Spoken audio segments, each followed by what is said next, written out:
Heavenly Father, in creator of all things and the shepherd of Israel, we come before you.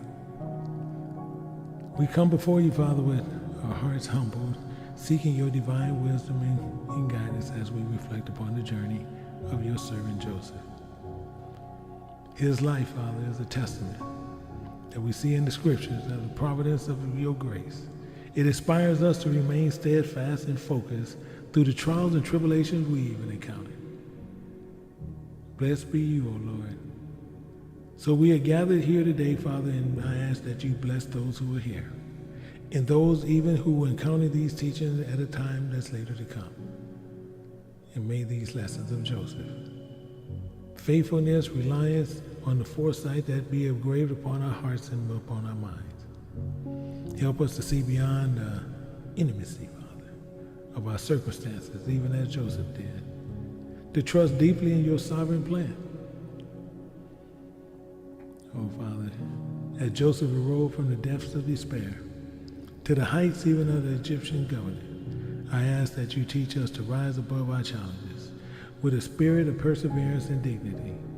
Let us not be swayed by the flickeriness of fortune, but be anchored firmly in the eternal promises. We ask, Father, we ask you to mold our character and to refine our spirits, that we might be vessels of your will, just as Joseph was. Instill in us, Father, the vision that transcends earthly bounds, a vision that seeks to store up heavenly treasures rather than earthly gains. Bless us, Father. Bless us that we may be added to your kingdom, and not for our glory's sake, Father, but for the glorification of your name. May this lesson, Father, that goes forth today about Joseph, his journey from a favorite son to be delivered of nations, remind us of a higher calling that you even placed upon each and every one of our lives. I ask that you unite us, Father, for the purpose that we may emerge as Joseph did. We emerge as transformed and ready to enact, Father, with your will and your plan that we do upon this earth. So I ask to let this story that we're going to go through today, dear Father, let this life inspire us and embrace our path and the courage with faith, knowing that you are with us in all ways and guiding us every step of the way. So we thank you, Father. We thank you and we pray this in the name of your darling Son and your servant that you sent to each and every one of us. So we pray this in the name of Jehovah. In Jehovah we will always pray. Amen.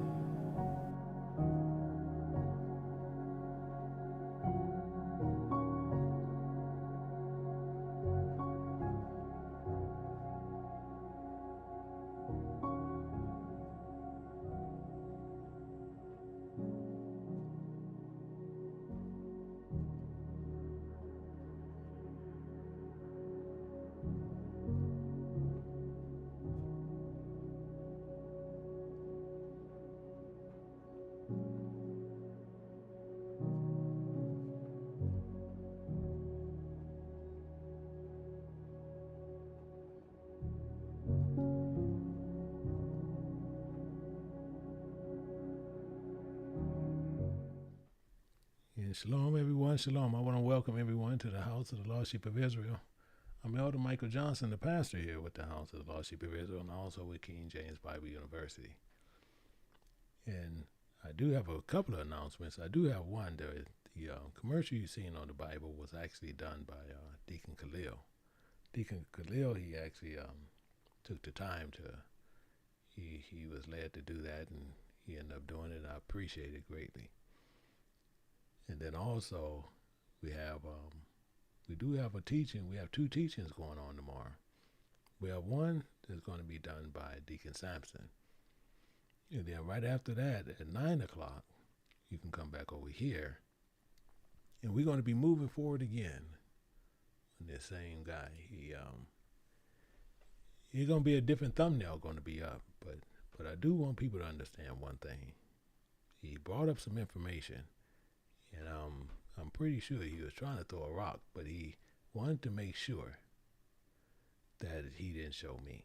So he showed this other guy, but he was talking about the King James Bible onlyists. And he tried to say that the King James has many errors, as what we went through with this other guy. So what I'm going to do during tomorrow, I'm going to dissect this. I'm going to dissect everything that he done. I'm going to show you how well unequipped he is and how ignorant he is in Bible knowledge. But many people still going to sit there, but you're going to see the ignorance that this man actually has. And the same thing, like I said, many people, they get incarcerated, and he was one of them. They be incarcerated. And besides sitting there on the field lifting weights and everything else, some of them picks up a Bible and then they feel that they highly educated in the Bible because they have 24 hours a day to look at the Bible. The thing is, he's still not equipped to even teach. That we'll be teaching tomorrow. And I'm going to go through everything that he said and show you some things that he did in there and why he's a dangerous man. And not dangerous as in good at what he does, but he's a deceiver to make a lot of people turn from the truth. So again, we will be doing class. So today we will not be going in the back in Zoom to discuss, what the lesson was. Now, we'll be going back there tomorrow because I'm also offering him to come back there. If he wanted to come back there, we'll push it right live to where he can explain his side. But I'm pretty sure he's not, because me and him have dealt with each other before, and he's the same type of way. He speaks on his side cowardly, but he never let people on his side, he don't never want to encounter you. And that's pretty much how he is. But what we want to do, we're going to offer that tomorrow as we go forward. And then the same thing is class today. We're going to be doing biblical law class. We're changing the time because based on some things that was told last week, we're moving the time to where biblical law will be at 11:30 my time, 1:30 Central Time, 2:30 Eastern Time. That's what it's moved to, and that's what we're going to move that to a permanent position. Based on, we have many people who's out of the country, and they never, actually one of them never said anything. But what was happening is when we ran through a lot of people where they was doing their presentations, it was like upwards to 4 o'clock or 4:30 in the morning for them. And I don't think that was fair.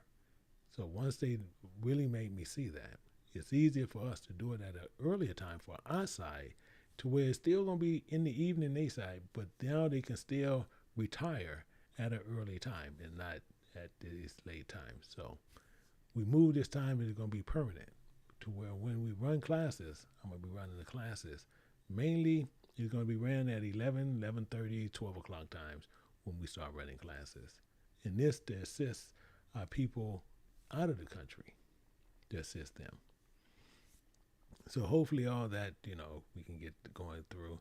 Also, it's showing that the book will really be going forward in what's happening, because we're going to have books that will be in the store.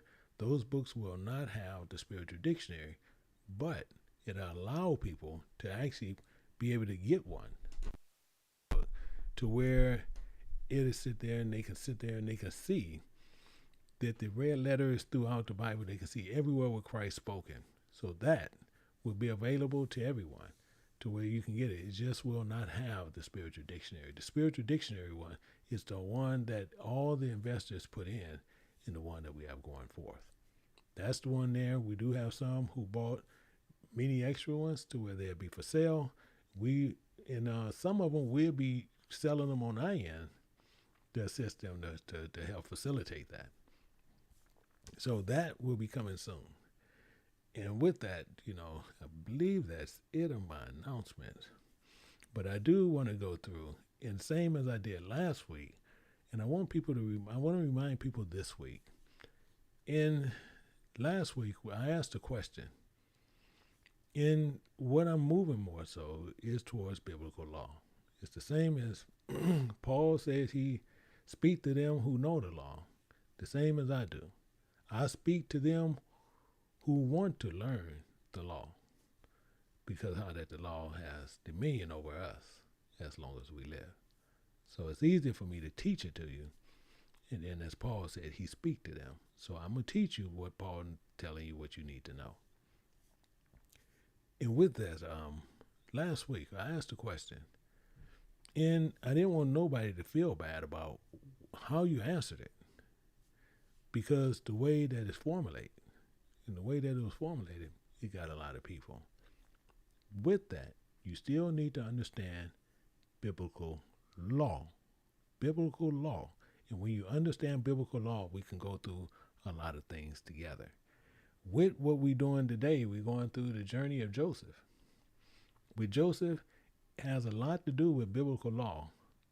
Has a lot to do also with prophecy. Tons of it is prophecy. So we're gonna go through this, and we're gonna find out a lot of things, but a lot of us never even knew. But the main part of how we go through, did anyone, before we get started, did anyone meditate this past week on the last one? That's the key question. Did any of us meditate on it? It's an I for yes and an N for no. I for yes and N for no. I just want to sit there and see where we stand. And there's no reason, don't put an I and you didn't do it. Don't put I and you really didn't do it. And that's the main thing. That's what we want to understand. So we have a lot more people starting to go through it and starting to sit there to see. And what'll happen, as we go through, my goal is to keep encouraging you. Keep encouraging. It's almost like just keeping something in your ear, something you need to meditate on. And when you meditate on this, it help catapult your understanding, because now you're going to start trying to comparing spiritual things with spiritual, and not comparing carnal things with spiritual. That's why I'm encouraging you to do this. So I understand a lot of people didn't. I get that. The thing is, I'm going to continue to try to encourage you to do that, because as you meditate on this, and I'm going to be doing a lesson on meditation to assist us, to help us to meditate on the Word of God, to where we can learn to know what we need to do. So, it's no offense here. But the main thing is, my key is to help you to start meditating on what thus said the Lord. That's my key. So I appreciate everybody's honesty. And there's really no wrong or right answer. It's just the way we're trying to curve the way we think. That's all I'm trying to do. So with that, I appreciate everybody put in, and we move forward. Now, what we're going to do, we're going to look at today, we're going to look at Joseph. We want to see Joseph, something about Joseph. In Joseph, we got to look at the legal and the prophetic dimensions that we are seeing in Genesis 49:22. We're going to be looking at that in 1 second. But we need to examine the profound implications and the blessings that was bestowed upon Joseph. And these was bestowed upon him, his father Israel. His father Israel. So we want to keep this in mind. Not Jacob, Israel. So looking at this, the biblical law analysis that I got to stay strictly to where we can't move around it. So this is going to ensure I understand it, going to be rooted in the original scriptural intent without any influences. That's our key. So let's start going down into this, into where we can get into this a little bit better and a better understanding for each and every one of us. So make sure you have your pencils, you have paper. We're going to start getting everything. So it's just like us going to the grocery store. We're getting ready to go down a bunch of aisles. We're going to get a lot of information to where each and every one of us could start making what we need to make. That's what we need to do.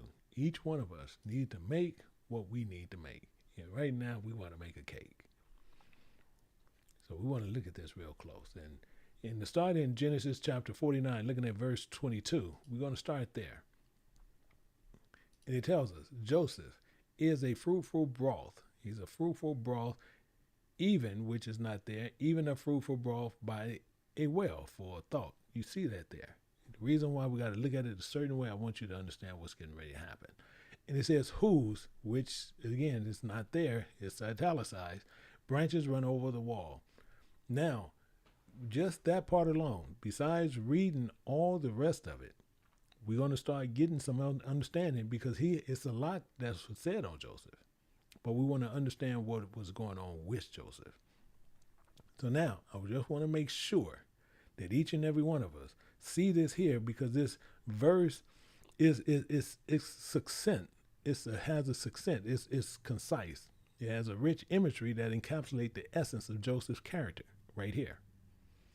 So it's divinely orchestrated on a destiny, as we're going to continue to look at. So me, as a master Hebraist of biblical law, in approaching the Bible, it's imperative that we together dissect this passage and uncover the layers of legal and familial, the prophetic significance that's embedded within it. Everybody agree? Everybody can agree with this. Because we're going to start tearing things down. We're going to tear it down piece by piece. And we're going to get a better understanding. So that's why I like people to have their pencils, paper, to where we can go through, and we're going to dissect this. We're going to compare spiritual with spiritual. That's how we have to do this. So that's why we're going to go through it. Now, what we have to look at is the analyzation of something. Because it tells us one thing: he's a fruitful broth. He's a fruitful broth, which is key. So this term broth. And I'm going to give you the spiritual meaning later on that. I'm going to give you the spiritual meaning later. But I want to bring up the people who really not familiar with my teachings, to bring them up to a little bit of speed to help them. Before we go into the spiritual meaning, I want you to understand one thing. For now, I want you to remember, this is referring to a large branch. Keep that in mind. This is referring to a large branch. I'm going to give you the spiritual meaning actually of it later. But just keep that in mind.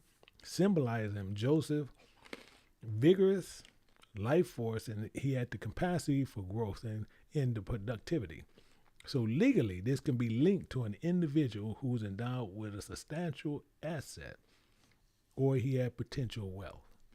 That's this big size broth that we're looking at. So in Joseph's case, which pertains to both his material and spiritual abundance, he's been fruitful. It exemplifies this notion that he's blessed in the state. So Jehovah caused a continual prosperity on both self-renewing and expansive on what he was doing. Keep that in mind and write this down. So this is for all the ones who just coming over here, because we're going to get the spiritual meanings in a little bit. But I want you just to understand, just foundationally, just for a general understanding, just know what it's talking about. But it also says by a well. So the same with this here, we want to look at by a well and what it's talking about, what it means. So this is a placement. This is a placement now where the broth is by a well. So the visual illustrations of this infinite source, this substance, this nurture, this nourishment, which in the legal sense can be understood as a secure right of access to resources. That's the best way to look at this. So this broth is fruitfulness. So the element underscores the providence of Joseph's position, not mere chance, but it was strategically ordained in a placement, ensuring that his prosperity and his offspring they can have prosperity. Joseph was different from all his other 11 brothers. This is why we have to really dissect Joseph a certain way, because he was different than all of them. You got another part here to where we can't go around none of it. It says branches run over a wall. So we just want to pull out the main pieces, and this is why I tell people to go into the Psalms class, because Elder Jenkins teaches you guys how to identify key words. And this is what we're looking at right now. Branches running over a wall. We're going to start identifying. We're going to start nailing them down to one in 1 second. But this imagery that extends to the legal metaphor in it further by describing his territorial expansion. His branches run over the wall, showing you his expansion, the influence is extending beyond the established boundaries. Joseph's branches, his descendants, was not confined by traditional limits, whether they are physical territories or cultural norms or even legal jurisdictions. This prophetic declaration by Israel is legally binding within the scriptural narrative, establishing a conventional promise that Joseph's lineage will have an impact and a presence beyond the usual scope. So this we're going to see more on in 1 minute. Everybody understand what's going on, because we're going to start pulling a whole lot of stuff in 1 second. We're going to start pulling quite a bit of information in 1 minute. So now, as we expanding on this characterization of Joseph, we got to keep in mind what's happening here. We got to keep in mind what is happening. So expanding this on Joseph, on the broader understanding on Joseph, is subsequent fulfillment in Israel's blessing. So this characterization of Joseph, his fruitful brough, aligns perfectly with the narrative, to where now we know that he was the favorite son. He was a favorite son. But what we have to do is look at the narrative on basically what we're going to be doing. So again, we need to write these things down. I want to make sure everybody write these down. Is this: he was the favorite son. So he went from favorite son to slave to prince of Egypt.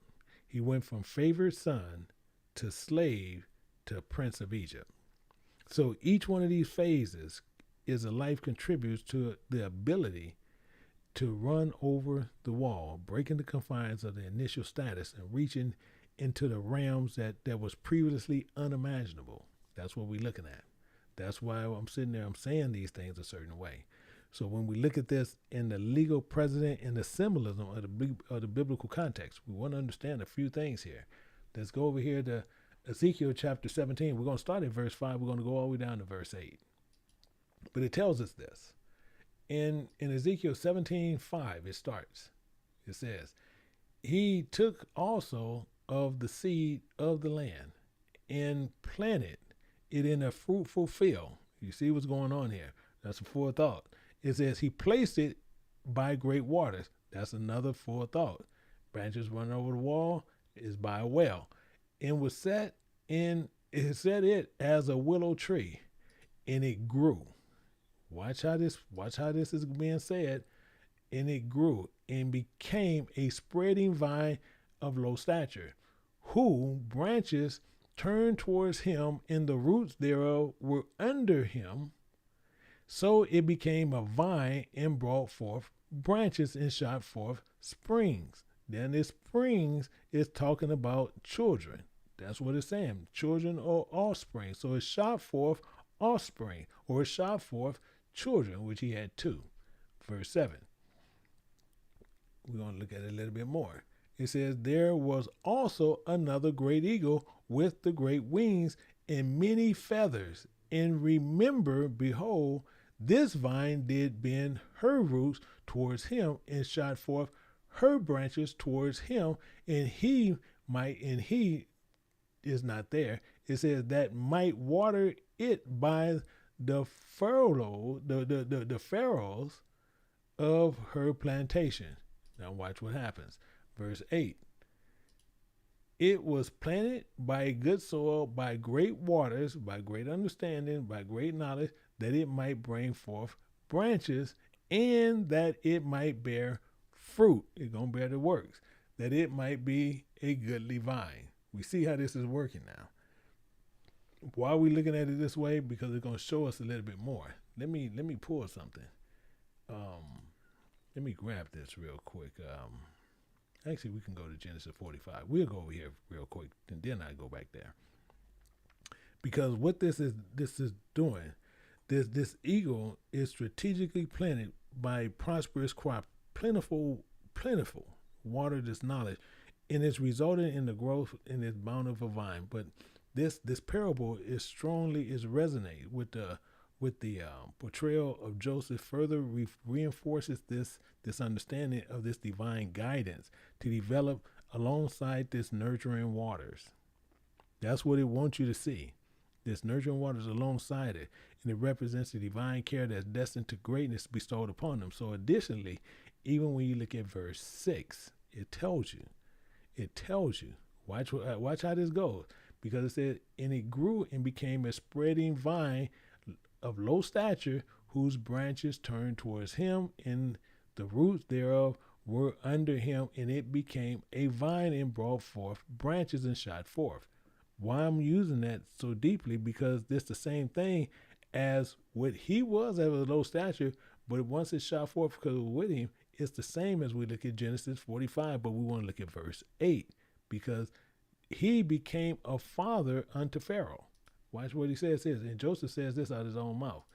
In Genesis 45, looking at verse 8, it tells us, it says, so now it was not you that sent me hither, which he's talking to his brothers.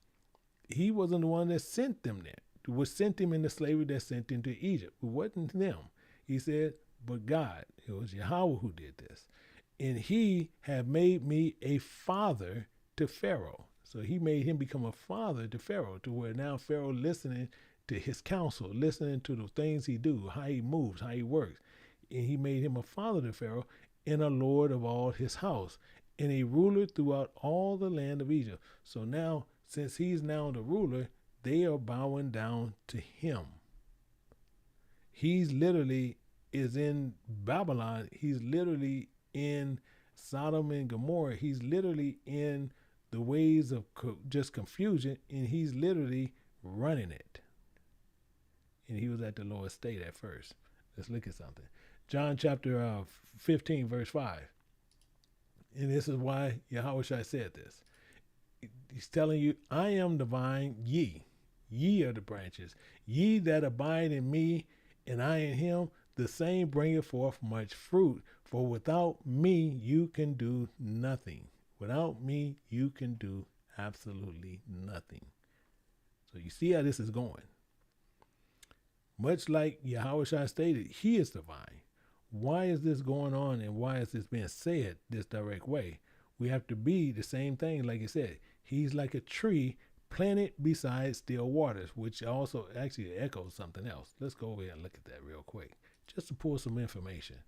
In Psalms chapter 1, looking at verse 3, it tells, actually it's already highlighted, it says, and he shall be like a tree planted by the rivers, that bringeth forth his fruit in his season, and his leaf shall not wither, and whosoever and whatsoever he doeth shall prosper.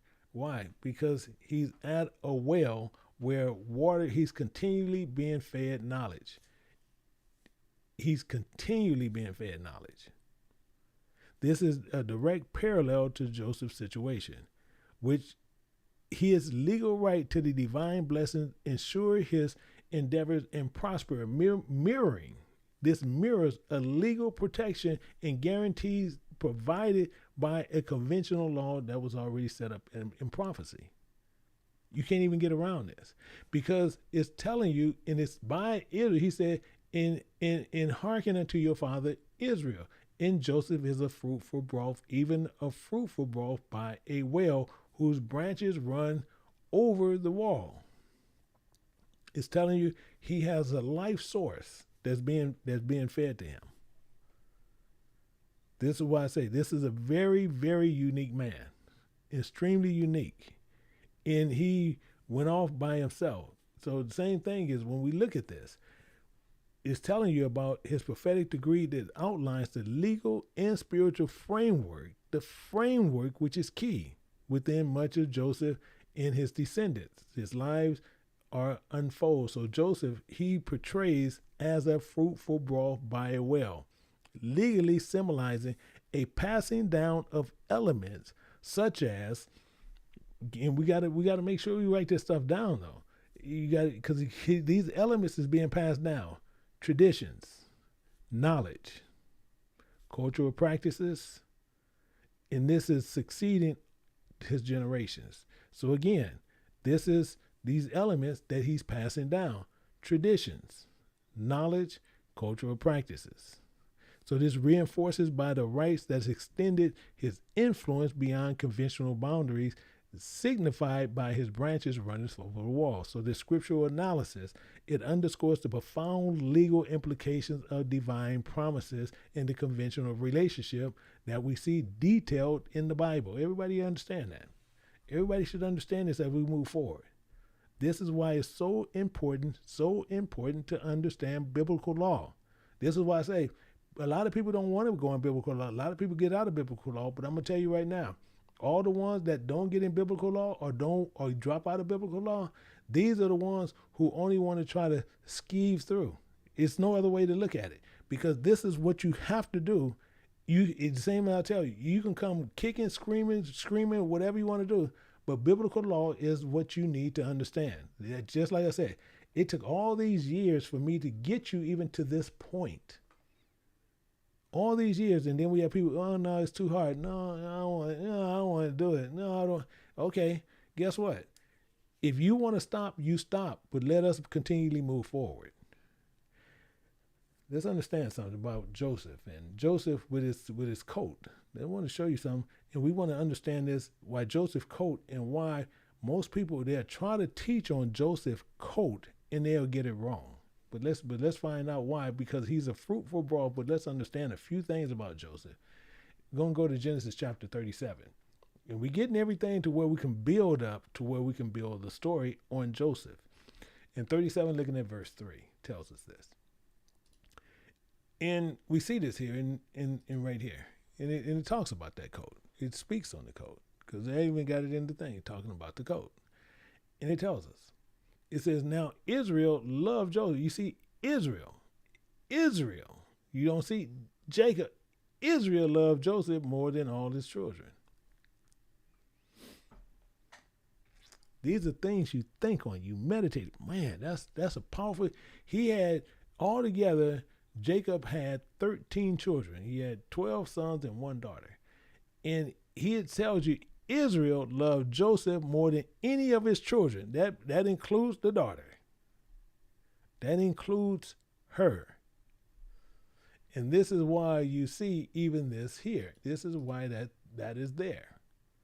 And he gave this colorful coat to Joseph. He gave his son this thing right here. We see this in the scriptures. Watch what it says here. It's really clear. He loved him more than all his children, because he was the son of his old age, and he made him a coat of many colors. This is something that you have many people try to teach on, and they get it wrong. This is why it's very dangerous when people try to just enter into realms and just, I'm going to teach on this, and you get it wrong. Because it's very important to understand what this code is talking about. This code is spiritual symbolism, and it has elements within it. Let's look at these. In same thing, write this all down. You need to write it down. We're here to learn. We're here to understand what's required of us to get into the kingdom. And Joseph is one of the main ones we should all focus on to help assist us to get to the kingdom. So the coat, and you put coat, just put right on the side, it's a covering. Just put coat, covering. Symbolically meaning that in biblical terms, a coat covering offering symbolizes protection. That's what it's going to show you. It's symbolizing protection. It's symbolizing the identity. It's symbolizing the status. Everybody follow me? So when you have this coat, this coat of many colors, is symbolizing protection, identity, and status. And here this coat represents in a distinct mark of a favor from Jacob to Joseph. And it's coming from Israel. This is clear. This is clear in Scripture. Real clear in Scripture. And I'm asking people when they go through this to understand how this works. To understand how this Bible is working. Let's look at something. Because the colors, as we look at this, and mainly when you see here, when it's differentiating from his brother, and spiritually it can be seen as a covering of divine selection of grace marked by Joseph, the marking of Joseph with this unique destiny ordained by God. That's how you can actually look at this.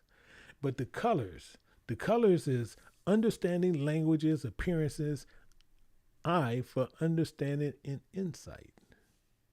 That's what the colors are for. And with this understanding of multiple colors symbolizes a range of spiritual insight.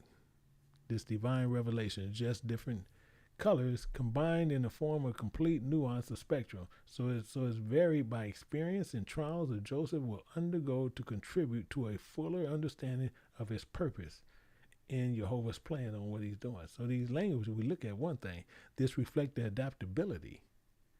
The adaptability in the communicative skills Joseph would need in his journey, especially when integrating into the Egyptian society. When he was integrated into the Egyptian society, this is what's going on. So this is why we really want to understand what is happening. So mainly what we're going to do this, and I look up and I see they asking me just to slow down. So I'm going to slow down a little bit, and the main thing is I can, I just need to learn how to do that. So I'm learning. But the main thing is we want to sit there and we want to understand the multiple colors that symbolizing a range of spiritual insight, revelations. So just as these different colors, they combine this nuance, what I was saying, this nuance, this spectrum. And it goes by various experiences. So when you see those colors, it's experiences and trials that Joseph would undergo, and it combined a fuller understanding of his purpose that Jehovah is going to have him. So understanding that, we get a lot more from those colors. But within those colors is still languages. Within those colors is languages. So when we're looking at those languages, this is reflective of adaptability, the adaptability that he needs. And with this adaptability and the communicative skills that Joseph would need. So this showing you this communicative skills that Joseph would need on his journey. And especially, like I said before, when he was integrated into the Egyptian society, this is I'm talking about, it's imperative he has to have that. So now let's look at this, and we're going to look at the foundation of this to understand a lot more. Because we got to remember what it still said at the top. Joseph is a fruitful broth. And that's the key. We want to understand right there. He's a fruitful broth. So now what to do on this branch that is stretched over the wall, thriving beyond the boundaries that's set before him. This imagery. It reflects the ability to overcome adversity and to prosper in unfamiliar territories. That's what this is doing. This is him. So now as we do this, we want to understand the legal analysis on this. We want to get the legal analysis on this and understand it as a whole. We want to understand this as a whole. Now, getting this is this here. Joseph is a fruitful broth. So now we're going to make sure you write this down. You write this down, so you shouldn't be doing no comments, because you should be writing on paper. In Joseph, fruitful is yielding, fruitful, yielding in its fertile. So that's what you need to do there. He's a fruitful, yielding, fertile.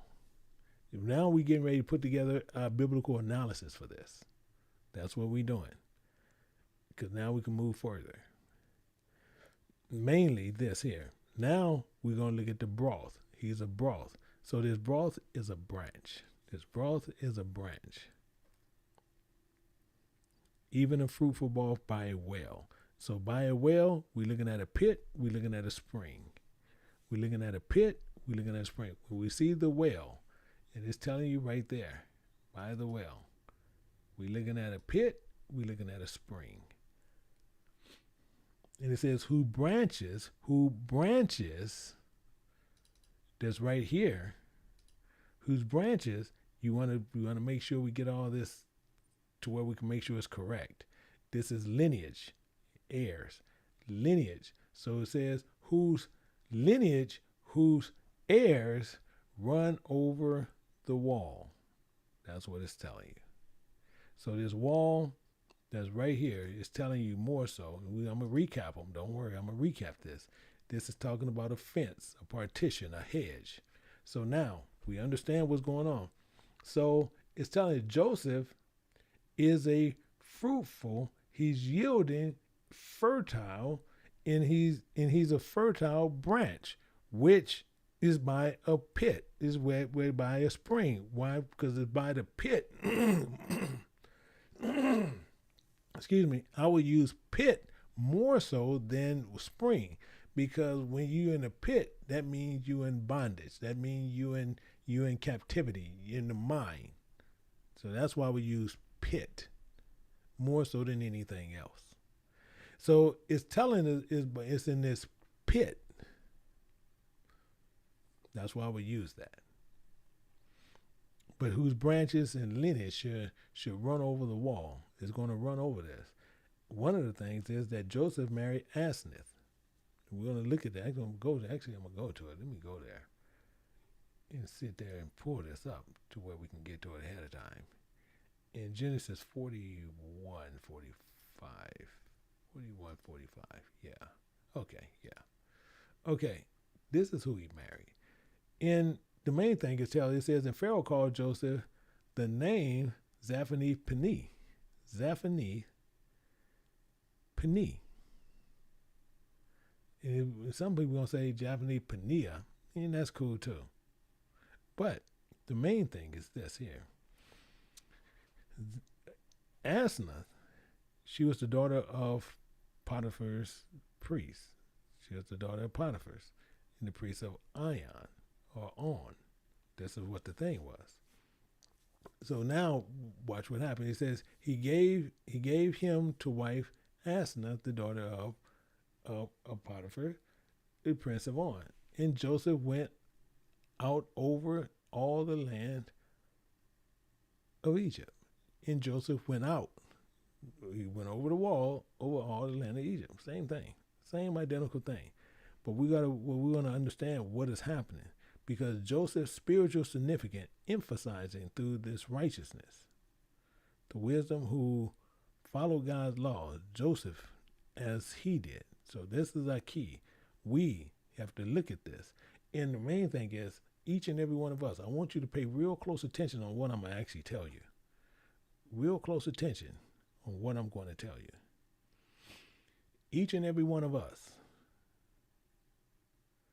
we are in the same position.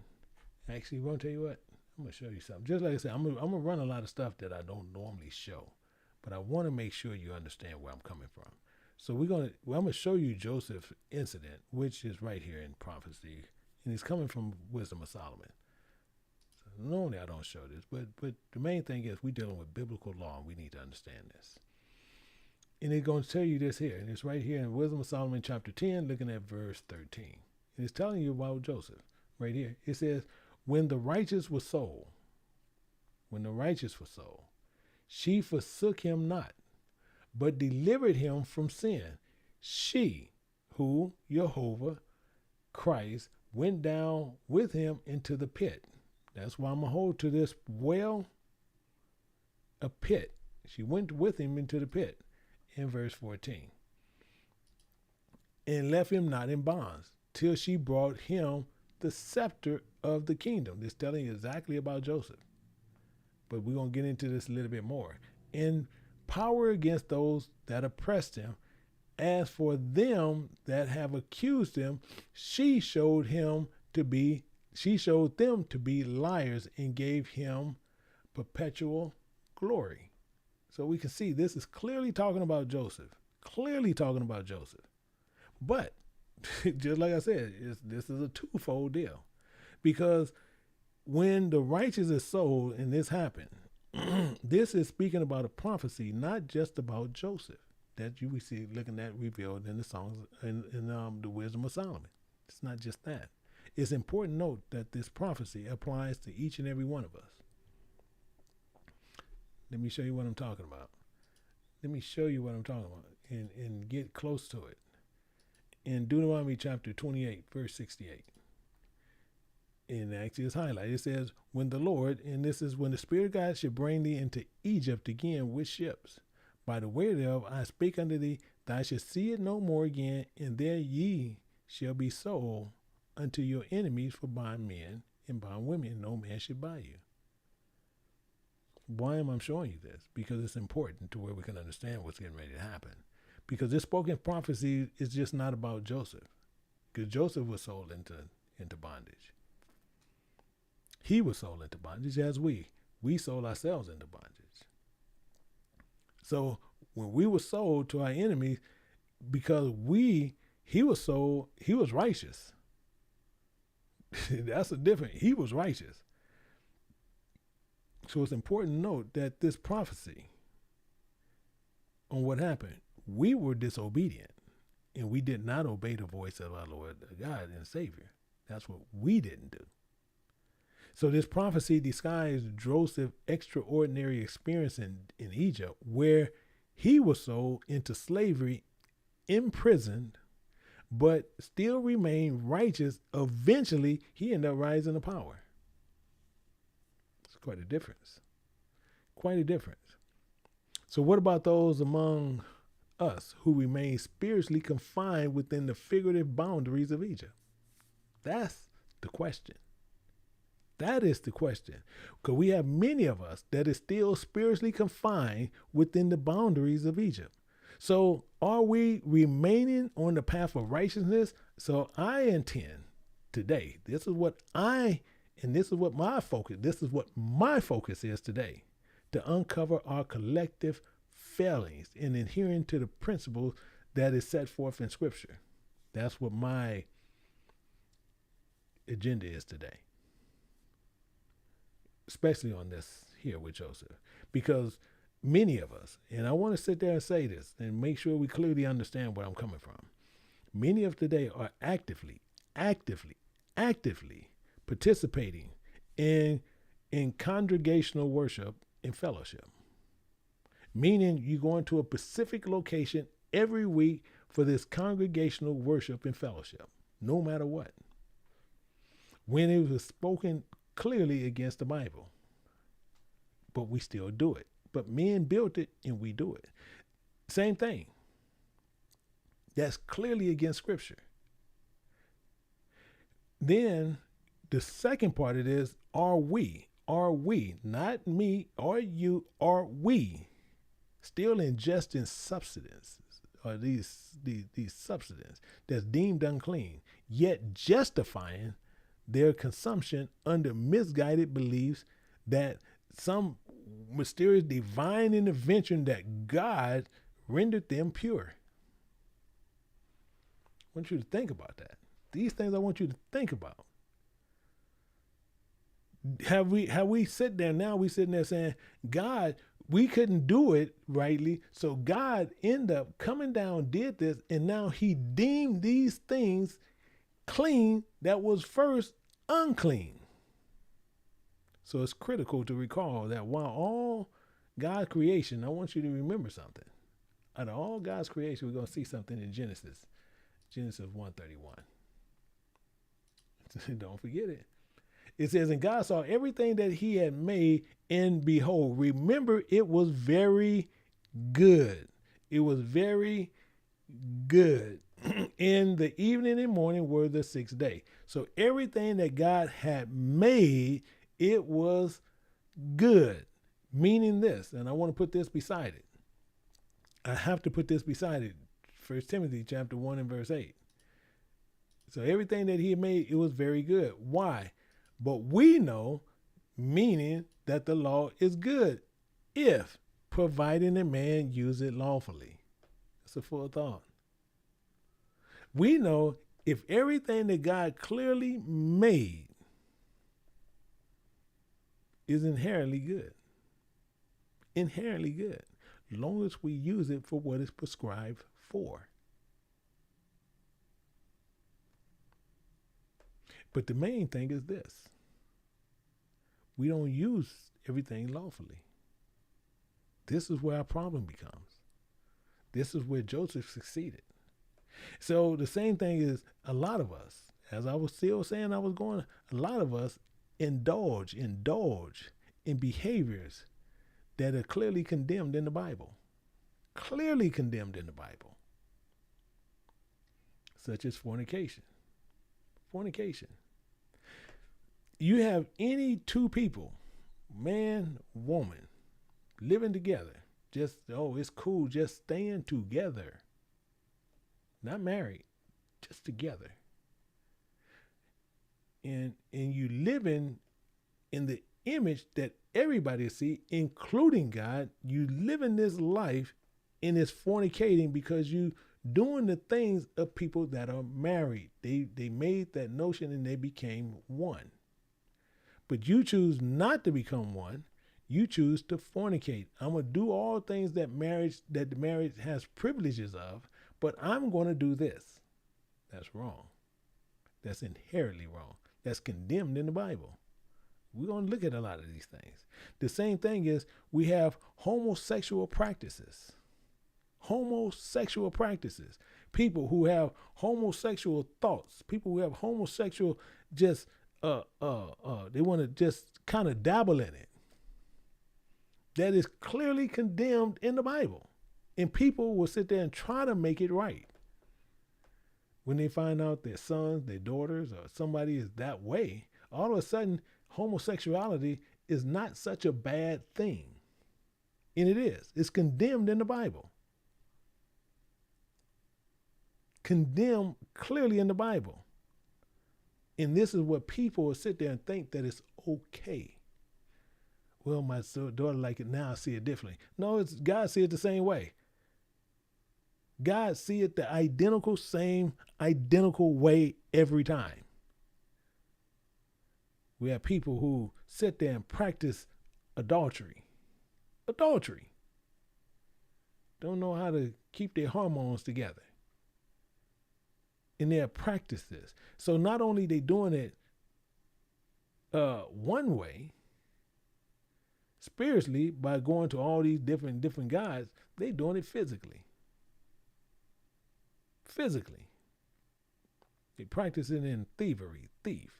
They're murderer, deceit, bearing false witnesses. These things, you sit there and you see these things. Everything that God made is good as long as you use it lawfully. So regrettably, as I say all the time, many of us are reluctant to sever the chains of our spiritual captivity. Actually, same thing. I want to show you something. Thinking about it, just want to show you something. Just to show you a little bit of what I'm talking about. In Numbers, looking at Numbers chapter 11. Looking at 4 through 6, we want to go through. And you'll see this here. This is why it's so key. How we fall to this. It says, in a mixed multitude that was among them. See, it's a mixed multitude here. That's why you don't hear me say family. Because it's a mixed multitude that was among them fell a lusting. And the children of Israel also wept again. Because you have these people that's gawking in your ears and they sitting there complaining about these things. They sitting there telling you about all this stuff, what they missed, all this. They telling you anything that can get you to go. So then what ended up happening? Israel started weeping again. It said, who shall give us flesh to eat? Who should give us flesh to learn of? Really, that's interesting. But watch this. See, this is where our problem is. This is why our problem is, and this is the same thing with everybody else. Let's go through it. It says, we remember the fish which we did eat in Egypt freely, in the house of bondage freely. We eat this stuff freely. Cucumbers and melons and leeks and onions and garlic. We can eat that stuff freely in bondage. I'm telling you, we can't get out our own way. But he take you out of bondage. He takes us out of bondage, and we'll sit there now. Our soul is dried away. There is nothing at all besides this manna before our eyes. I should end the teaching right there. We sit there, and after everything he showed, we want everything that's back in Sodom and Gomorrah. We want everything that is in the house of bondage. We want everything that is there. And then when he takes us out of there and he puts us in a good place, we sit there and say, ain't nothing here but this. This is all you, this is about. This, you just got this bread. That's it. That's it.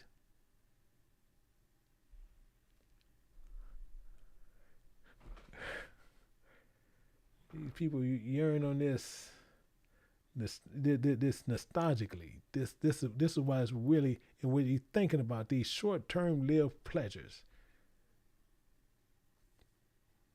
this inherent, this worldly desire starkly contrasts the pursuit of spiritual purity and righteousness. This all you have is this manna? And we can go back to the house of bondage and we can get whatever we want. See, we have to understand the trajectory of Joseph's life from the favorite son, he was the favorite son, to slave. Being put in that position. When he went to the house of bondage, he became a slave. And after that, he stayed no matter what with the manna. And he became a powerful leader in Egypt. His life is marked by Jehovah's favor and this prophetic fulfillment through his sons, and underscores the role of this figure of God's covenant of Israel, his branches that extends over the wall, symbolizing the breaking of traditional boundaries, though this divine providence ensuring that his lineage will play a pivotal role in the spiritual cultural inheritance of us Israelites, of us Hebrews. So understanding the Bible underlines Joseph's importance as a fruitful branch nourishing Jehovah's wellspring, so whose heirs transcends, establishes, barrier, and fulfill God's promises. I'm telling you, we can't get out of our own way sometimes. This is our problem. People want to hear feel-good messages. So this is why they go around. They want to hear feel-good messages or we-only messages. So the same thing with the family structure of Jacob's children. So the wife and the bearers of children. So we got Jacob's wife, Leah, and then we got bearers of children, in which we're going to be looking at. Because Joseph's children was through 4 women. His wife, Leah. Then you had his concubine, Rachel. And then he had 2 handmaids, Bela and Zephyr. Because Leah, she had Reuben, Simeon, Levi, and Judah. Leah. So you can write this down, just in case you don't know that. You can write this down the way you always know how your forefathers is labeled out. Leah, she had Reuben, she had Simeon, she had Levi, she had Judah, and then you got Issachar, you got Zebulun, and the daughter of Dinah. But we're going to see how this breaks out. We're going to see how this breaks out. Rachel had Joseph and she had Benjamin. Rachel had Joseph and she had Benjamin. Bela, who was Rachel's handmaid, had Dan and Naphtali. Rachel's handmaid, Bela, had Dan and Naphtali.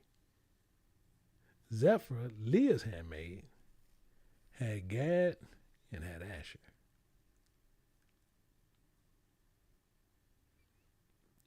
So Zephyr, Leah's handmaid, had Gad and had Asher.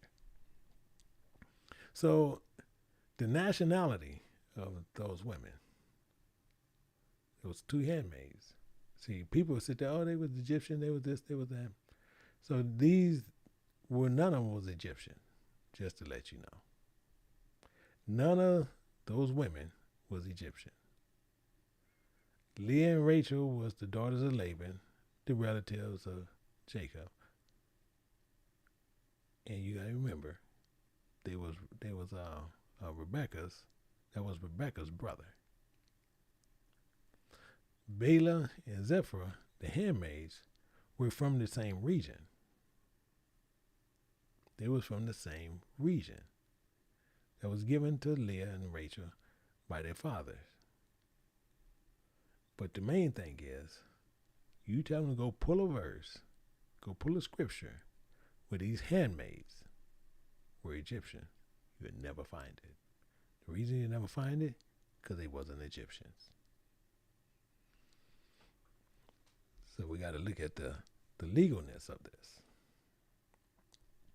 And when you're looking at these sons, the sons, even the sons of the handmaids of Bela and Zephyr, see, these children are legally sons of Jacob. Legally, as handmaids was given by Rachel and Leah.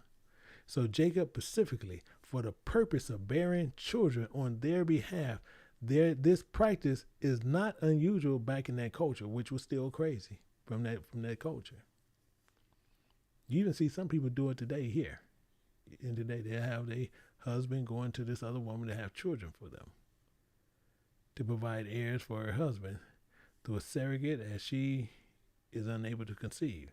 These sons were not treated differently in the terms of inheritance or in tribal leadership roles, which is going to play an important role later.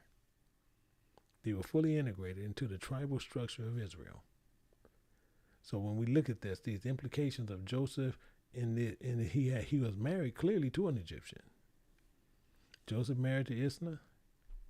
This significant, this cultural society differences entails of marrying outside of the ethnic family lines previously established by Jacob. Marriages within his own kin. Asna, an Egyptian daughter by the priest of On, which we already spoke about. This elevation of Ephraim, keep this in mind. The elevation of Ephraim and Manasseh to the status of tribal leaders by Jacob or by Israel is a legal act that ensures the importance of Joseph's lineage within the tribal confederation of Israel. And this is what we got to look at. This is what we have to see because it's important. This is why when people sit there and they want to teach on Joseph and sit there and they don't know Joseph, they don't know how this actually breaks down, you need to leave Joseph alone. These acts sets him apart from his brother. It establishes the powerful leader in the foreign land. Additionally, it shows that Jacob acknowledges of Joseph's critical role of survival and prosperity of Hebrew people that was in Egypt. So we have to understand the prophecy of Joseph, that we are now understanding the statement that was made by Jacob in Genesis, that we go right back up in here. And now we're going to read all of it because it says Joseph is a fruitful birth. We should have enough information now on what we're going to be doing. Even a fruitful birth by a well, whose branches who run over the wall. Verse 23. The archers have sorely grieved him and shot at him and hated him. And it says, by his bow abode and strength, which still been telling you everything about what Wisdom of Solomon has been talking about. In the arms of the hand made strong by the hand of the mighty God of Jacob. From thence is the shepherd, the stone of Israel, even by God of thy father, who shall help thee, and by the Almighty, who shall bless thee with blessings of heaven above and blessings of the deep, and lieth under blessings of the breast and of the womb. Blessings of thy father have prevailed above the blessings of my progenitors. The blessing of my progenitors unto the utmost bounds of the everlasting hill, that they shall be on the head of Joseph and the crown of the head of him that was separated from his brethren. That's a serious statement that was made. This is a serious prophecy statement made about Joseph. A serious statement. So we have to look at that. Joseph, as many as us striving to remain rooted in spiritual truth and nourished by the well, Jehovah's wisdom. So as we should extend our influence beyond the expected boundary, overcoming adversity and the strength that provided in our faith of Jehovah. So as like Joseph, example guides us to navigate our spiritual journey. And this is showing us to many receive the fullness and blessings that our Father has prepared us for. So as I read this, we're looking at this, and we're going to break all these down in sections. Let me move this down some. I'll move this down some. We're going to come down like this here. Just so you can understand it, where we can get a better understanding. So this broth, as we said, consider this broth as a branch. Not just any branch, but that is a fruitful branch, signifying his life, his effectiveness, this divine purpose of Jehovah. This branch is situated by a well-rooted spiritual truth that offers this continual substance of growth. Keep that in mind. Don't get that out of mind. So this well is the same way. The well of substance. This well is not an ordinary well, but it's a divine well. This well is a source of life and strength. So it represents the spiritual nourishment that Joseph received. It's allowing him to thrive in an environment both hostile and foreign. And it remains that, like Joseph, we must seek nourishment from a spiritual truth of Jehovah, ensuring we remain vibrant in our faith. So the same as each and every one of us, when we seek to overcome things, overcoming adversity, when we have to archers, we have to overcome this, because it's talking about the archers. And when we look at this, and it tells us clearly what was happening. Let's look at something. See, the archers surely grieved him. We have to understand what this is talking about. These archers who attacked Joseph symbolize the various trials and tribulations we face today. Same as Joseph. Joseph was grieved, tormented, but he was not defeated. His endurance is a testament to a strong faith and his protective hand of Jehovah that was over him. Many of us, we just do other things. This divine empowerment, the bow and arm, is what it gets into. This bow and arm is what it's going to talk about. This bow and arm. Joseph, bow abiding in the strength and arm in his hand being made strong, highlights his divine empowerment despite the relentless attacks. The strength of Jehovah is coursed in, as we look at this, through Joseph, enabling him to fulfill his divine mandate. So when we look at this, his blessing was overflowing. Blessings from heaven and the deep in the breast of the womb, encompassing this comprehensive and this generative nature of blessing that's bestowed upon Joseph. So these are not confined to material prosperity, but it extends to a spiritual generational blessing. That's what this was doing. It was giving him a generational blessing, this spiritual and generational blessing. And then it said this progenitor's prominence, that even said that above the blessings of my progenitors, Joseph's blessings surpasses those who was given to his ancestors, making him a ephah in blessings of Jehovah's servants. So when we see this, Joseph's authority and spiritual prominence foreseen by Jacob set precedence over for his descendants. Joseph's life was inspired. Actually, he was inspired to where he was to be just steadfast in the spiritual pursuit, but it teaches us the power of reliance and the profound impact of divine blessings. So as branches of this mighty tree, we spread our limbs wide and transcend the walls of the limitations of adversity. So if we being nourished by the well of divine truth, strengthened by the almighty hand, so our lives too can be fruitful. Our lives can be fruitful as his. Our faith unwavering, but our faith wavers. Our legacy is enduring. But these understandings and what it deepens our faith, it encourages us, and it encourages each and every one of you, we should be preserved throughout our trials. We need to be preserved, but most of us not. That's the big issue. This is what we have to think about. Joseph did so with the assurance that Jehovah's blessings was abundant. His provisions was limitless. So we need to understand something about Joseph's marriage. And when we look at this with the legal technicalities and the analysis of this, we got to get a better understanding on what happened and what he prescribed. Let's look at something. Let's go here real quick.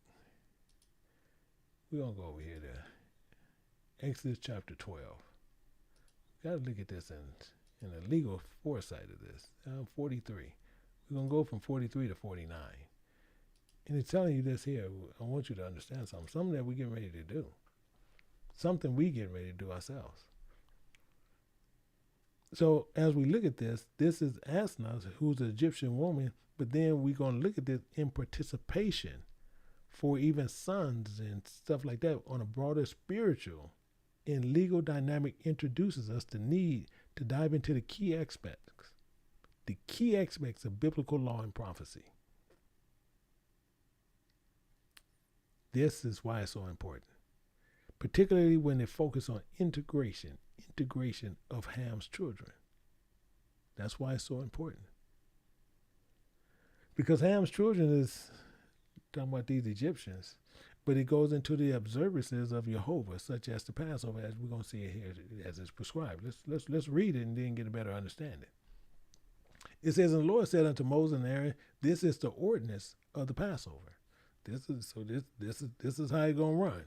It says, there shall no stranger eat, learn of it thereof. So there ain't none to learn of this. So when we do Passover, it's strictly to certain people. And when we go in there, it ain't for other people to come in there. That's what it's telling you right there. No stranger should eat thereof. But every man servant that is brought for money when thou hast circumcised him, then shall he eat thereof. Then he can learn of it. But it ain't talking about what we think. But you gotta remember, he's talking spiritual. A foreigner and a hired servant shall not learn of it. A foreigner and a hired servant shall not learn of it.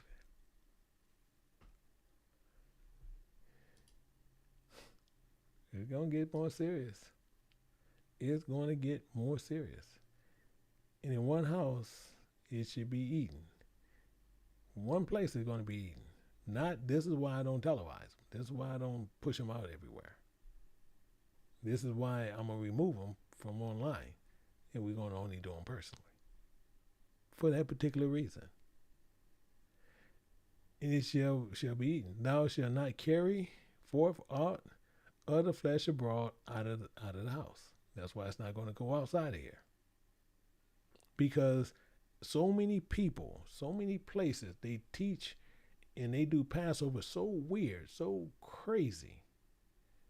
It makes no sense. And the same thing is, we see anybody there filming them, or they trying to run a film on it, I promise you they're going to be removed. Because it's not to be filmed. At all. It says, neither shall ye break a bone thereof. So you can't even break a bone thereof. It's telling you certain things here that shouldn't even happen. All the congregation of Israel shall keep it. So if you're part of Israel, you're supposed to keep it. And this is not being asked. It's in shall. So you're supposed to keep this. And it says, and when a stranger shall sojourn with thee, and will keep the Passover to the Lord, to the Spirit of God, let all his males be circumcised, and let them come near and keep it. And he shall be as one that is homeborn in the land. So you can't treat him no different than anybody else. Oh, he's this or he's that. He can't, no, that's not what he's saying. He got to be treated as one that is born in the land. For no uncircumcised person shall learn of it thereof. And he makes it clear here in verse 49. One law. It's only one. One law should be for him that is homeborn, and unto the stranger that sojourneth with you. That stranger is Ham's kids. It's only one law. Always only been one law. It's two laws in the Bible, but it's one law to God. It is one. As looking at this, we'll see the same thing here. When we're looking at these, and now we got to look at the spiritual side of this, the legal spiritual implications in the participation of Joseph's marriage. So when we're looking at this spiritual integration through marriage, on how this happened, why they are more so to where they can do this. We're going to see this. Because marriage between Joseph and Asna holds a profound spiritual and cultural significance, and it represents a strong connection between differences of tradition on what the real mix-up is. So Asna's background was the daughter of Potiphar's, a priest of On. In On, it's talking about nothing but the city of pillars, idols. This is the city of pillars, just idols.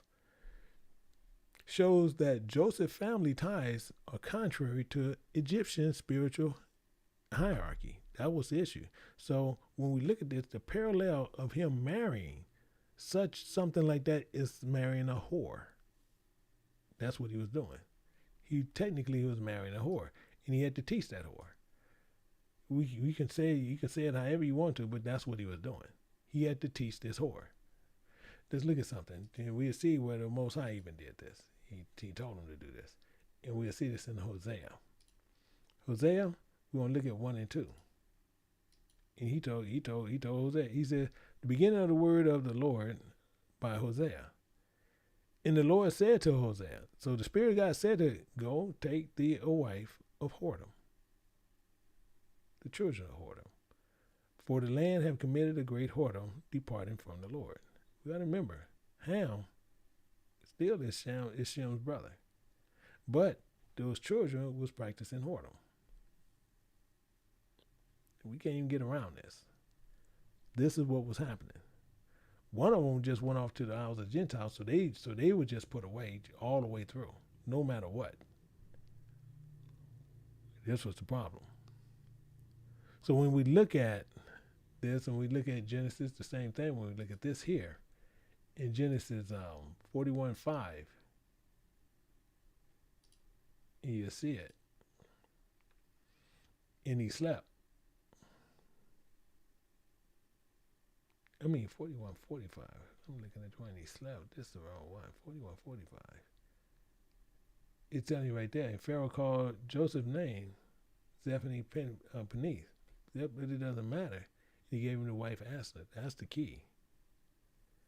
This daughter of the prince of On. This is what the issue is. Zephaniah-Paneah, who really just named is Joseph, is, they doing all these things. But this union was not just a personal alliance, but it was strategic integration of Joseph into the Egyptian society, paving the way for his descendants to become part of both Hebrew and Egyptian culture, to where they can cultivate it and turn it around. This dual identity plays a critical role. Spiritual narrative of Joseph's lineage. We're going to see some of this, because the same understanding is what is said here. We can't get over it because it says his branches ran over the wall. We can't get around that. So we got to understand the prophecy. We don't understand the prophecy, then we don't understand the book. Meaning Joseph's lineage, metaphorically, it describes the branches running over the wall. Signify the transition of this culture, this boundary, this wall. It's understood that there's a division between the distinct ethnic in these so-called religious groups, in these practices, between the children of Israel, the descendants of Shem, and the Egyptians, the descendants of Ham. That's what was going on. So Joseph was a fruitful bro. He was fruitful in what he was doing. So his branches, he did more. Meaning he had 2 sons. These branches were sons. Sons of Manasseh and Ephraim. This encapsulates the essence of Joseph's spiritual and temporal journey, but it highlights his profound impact, not only his immediate family, but on the land of Egypt, But when we recap this, we got to understand what it's talking about. Because from 39 to 34 to 41, let's look at something. Let me show you this, the way we can be on the same page. 41, we'll go right here. 41, 31, 39. So we'll see here. And we're going to start at Genesis 41, 39. We're going to go to 41 because I want you to see something.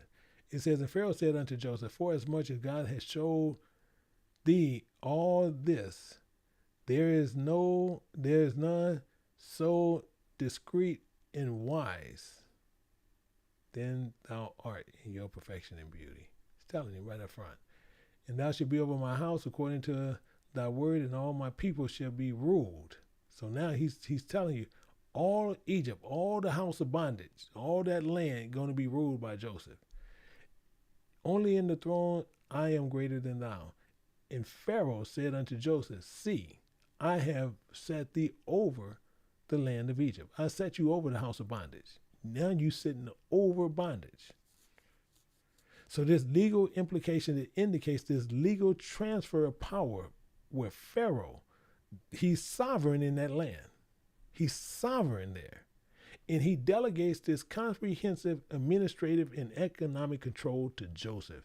So this delegation was not merely advisory, but it comes from a substantial executive authority, effectively making Joseph a regent and chief administrator of Egypt.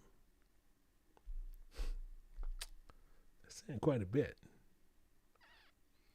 I want to show you something. Let's look at something. Let's pull a little bit more. In Genesis 45, 45:8. Just to pull a little bit more. And just to show you where Joseph is letting you know what's going on. And he says, and now it was not you that sent me hither, but God. So even though he went there, he was at a low state, but with the favor of God, he was still raised to power. And he said, and have made me a father to Pharaoh. You see that there.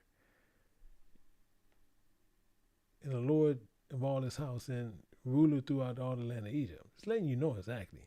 Joseph is not one to be played with. So when you see this, as the famine intensifies across all Egypt, I want you to understand how this rolls. Because now famine meaning it's no nourishment, it's no food. And as this famine intensifies across Egypt, this populace is gripped with this desperation, this appeal. They went to Pharaoh. They went to Pharaoh. And you got to remember, they wanted food. And you remember they got garlic, links, and all this stuff that they're talking about. This famine is no food there. And guess who they cried to? They cried to who was king of Israel. Of Egypt. Let's look at something. Let's drop down to 55, 41:55 through 57. So let's go down to 55. And you'll see this here. We're going to see something. Just to bring this up. It says, and when all the land of Egypt was famished, the people cried to Pharaoh for bread. And Pharaoh said unto all Egyptians, not some of them, to all Egyptians, go to Joseph. What he said to you, do. You go to Joseph. And whatever Joseph tell you, that's what you do.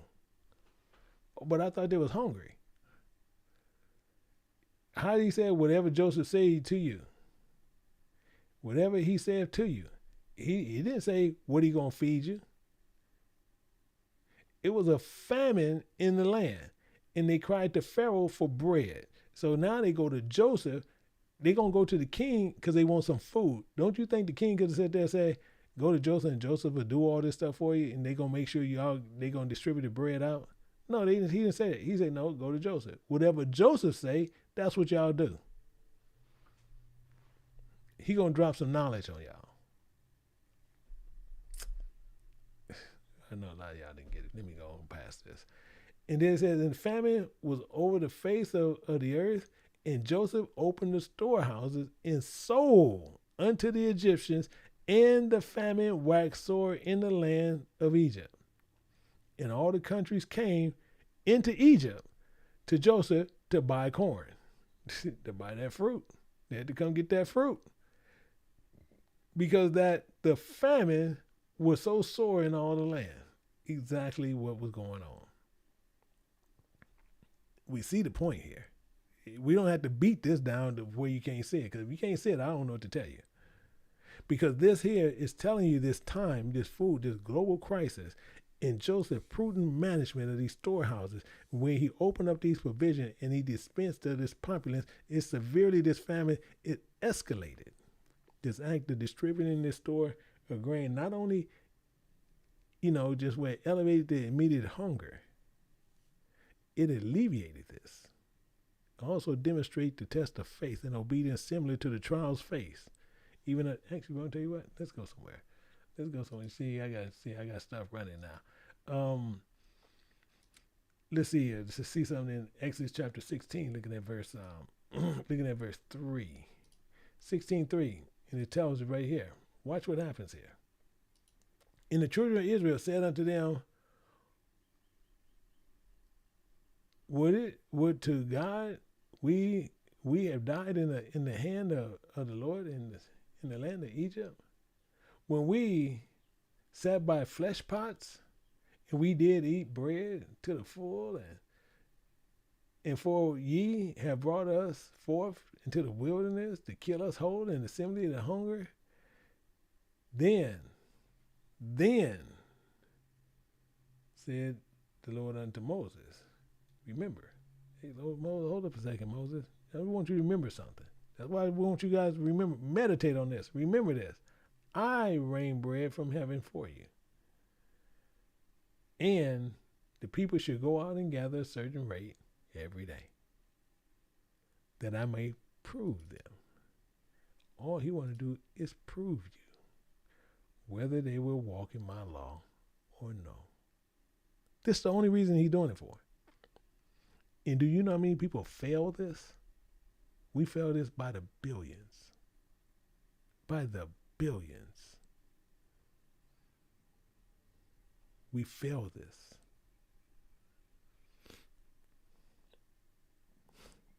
Where God provided manna from heaven to access this spiritual world, and we fail by the billions. So when we do this legal analysis, we checking things out, it reveals that Pharaoh's directive to comply to Joseph's commands demonstrate legal authority over Egyptian population. I don't care how you look at it. I don't care how you look at this. Let's look at 45:8. He's telling you right there. He's telling you right up front. He said, he had made me God under Pharaoh. He made me a father to Pharaoh. Meaning, Joseph only had words of God, including open up the storehouse, and then where he opened and established himself as this figure. What don't you think about that? So this association is evident.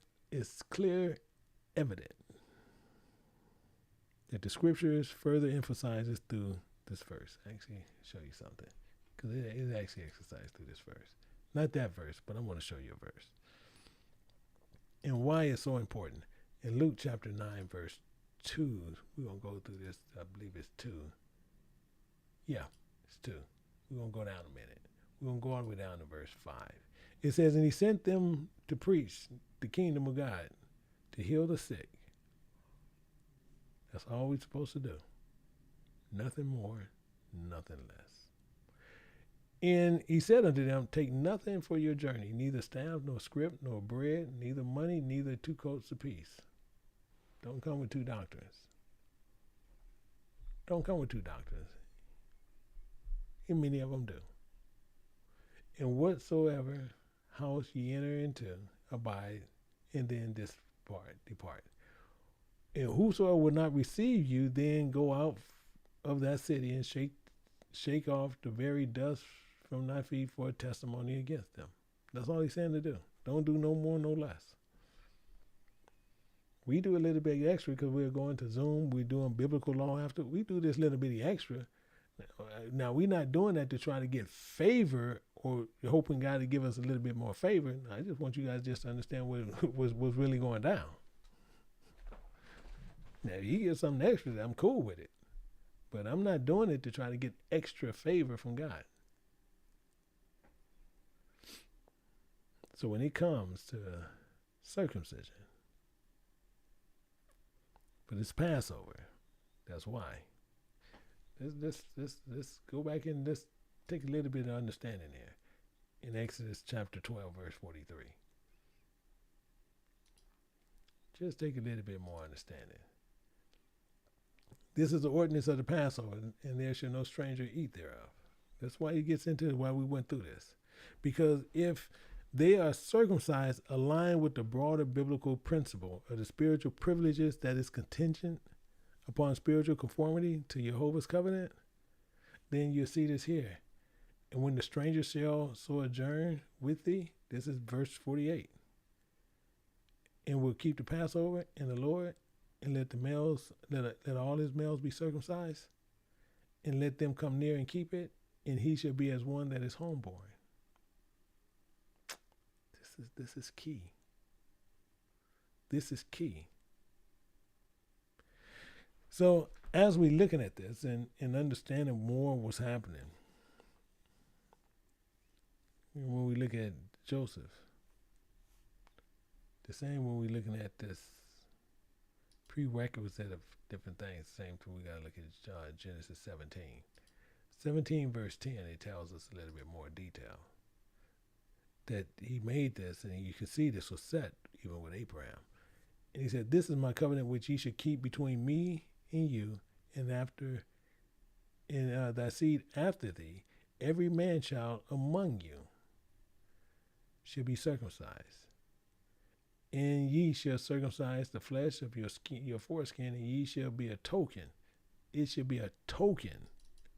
This is where the people fall for. This should be a token, and he don't change. Of the covenant between me and you. And he that is 8 days old shall be circumcised among you, every man child in your generation. He that is born in the house, brought for money, any stranger which is not of thy seed. He that is born in thy house, he that is brought with thy money, must need be circumcised, and my covenant shall be in your flesh for an everlasting covenant. Verse 14. In the uncircumcised man child, let me highlight that one because he's gonna break you off right here. The uncircumcised man child. So now child is not there. So uncircumcised man, M-A-N, man or woman, whose flesh of his foreskin is not circumcised, that soul should be cut off from his people. But he had broken my covenant. You see what he's saying? You broken his covenant. His covenant.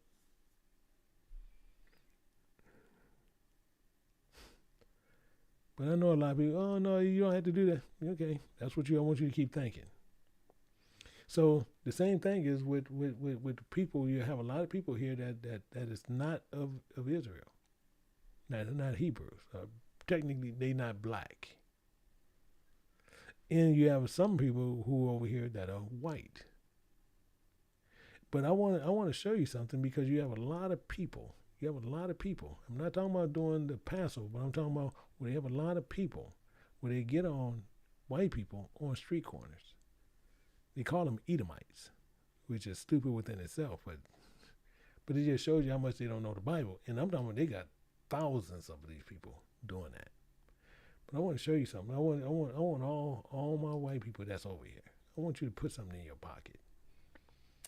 2 verses. Because they call you guys Edomites, which is still not true. But we're going to go somewhere. Use 9:25. And I want you to remember this. And you use this to them because tell them to explain it to you. It says, remember the days come, saith the Lord, when I will punish all them which are circumcised with uncircumcised, with the uncircumcised. So if they circumcised with the uncircumcised, you got a problem. Many people call themselves circumcised, but they still with the uncircumcised, meaning you with the camps. I'm telling you. Now watch who he names. That's the part I want you to catch. Egypt, in Judah, in who? In Edom. That letting you know that's all Edom, all Edomite. You tell them to explain that. Because guess what? They can't get around Judah because Judah's right there. So when you say, if you being circumcised and you with the uncircumcised, you got a problem. He going to punish all of them.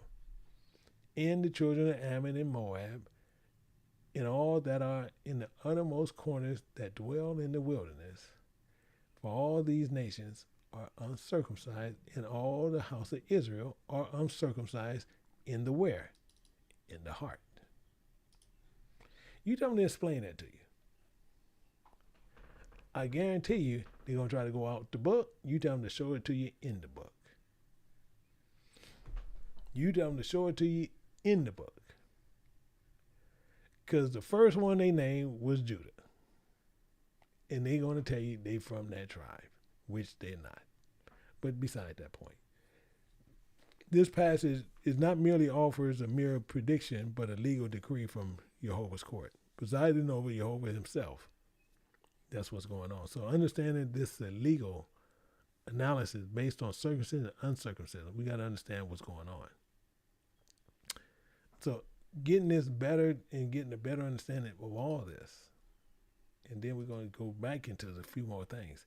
In Genesis chapters, what is 17? 17:9. I think it's 17:9. Yeah.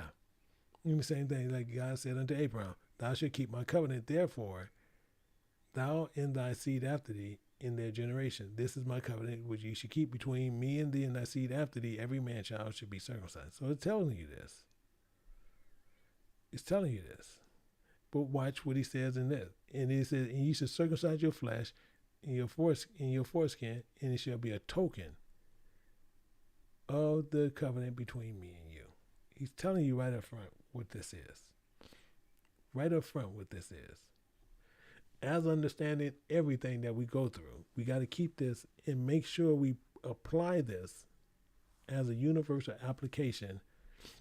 And then this going to the stranger. So this this exclusivity on what we want to look at, this exclusivity of the law is what it's getting into on what we're saying.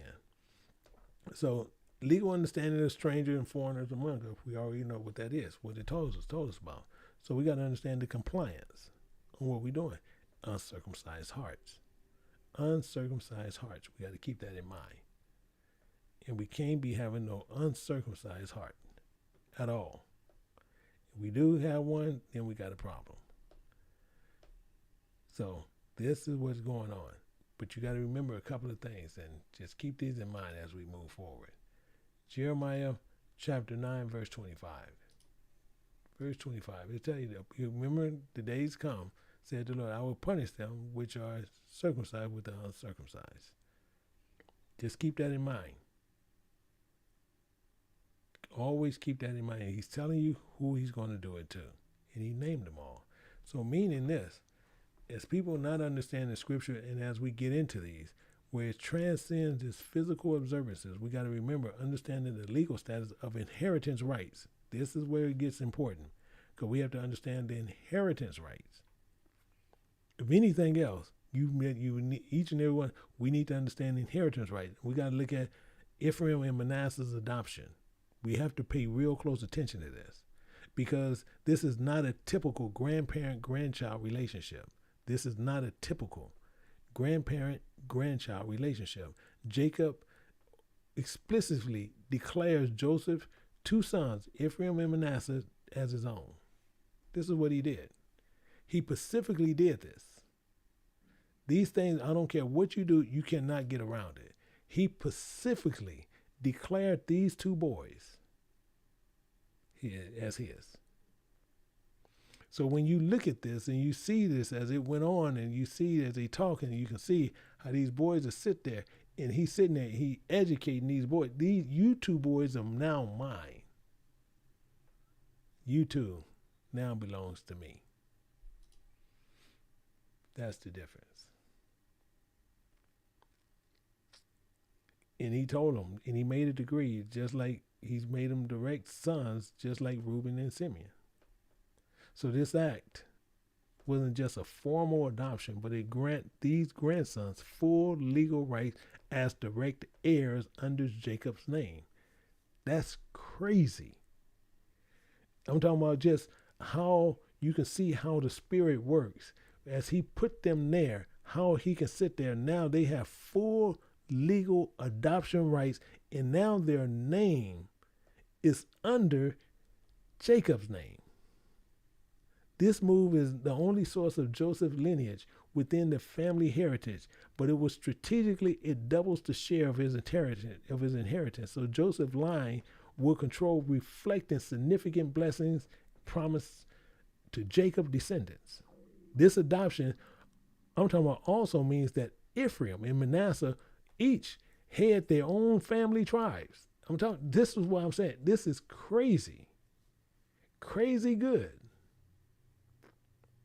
This adoption means that Ephraim, Manasseh each will head their own tribal, and they subline include their tribe under Joseph.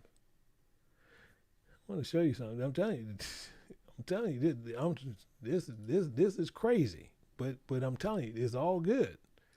But when you look at the legalness of this, it's unreal. In Genesis chapter 48, I want to show you this. In Genesis 48, looking at verse 6, show you something. And you see this here, and he talks about it. And he says, in thy issue, I'm telling you, this is a trip. In thy issue, which thou begettest after them. He's saying something, we'll deal with it. We'll deal with it in a minute. It says, shall be thine. So what happened after them shall be thine. And shall be called after the name of their brother in their inheritance. He put a catchphrase in there that you can't even get around. This issue which thou begettest after them shall be yours. Addressing any children Joseph might have following Ephraim and Manasseh, these children are recognized as Joseph, but not only the status of Joseph's direct descendants. They will inherit under Joseph's portion and distinguishing from Ephraim and Manasseh, who are set apart by Jacob direct intervention. I'm crazy. I'm talking about how he breaks down this law on how it's unreal. So when we're looking at this legal thing, when we're looking at Genesis 48, what we're looking at here, when you look at Revelation 7, this encapsulates the multifaceted narrative of this inheriting blessing, identifying within these tribes of Israel. So when we're doing this analysis on this, and we dive into the scriptures, it states this. That's what we were looking at. Same thing we were looking at, verse 4 and 5. Let's look at verse 4 and 5. Watch what he says this. Let's look at 5. We just read 6, but let's look at 5. It says, and now thy two sons, Ephraim and Manasseh, your two sons, which were born unto thee in the land of Egypt before I came. He said, before I came to thee in Egypt, are mine. R ain't even there. He said, before I came to Egypt, mine. They belong to him. They're not yours. Those are mine now. Just as you are mine, those are mine.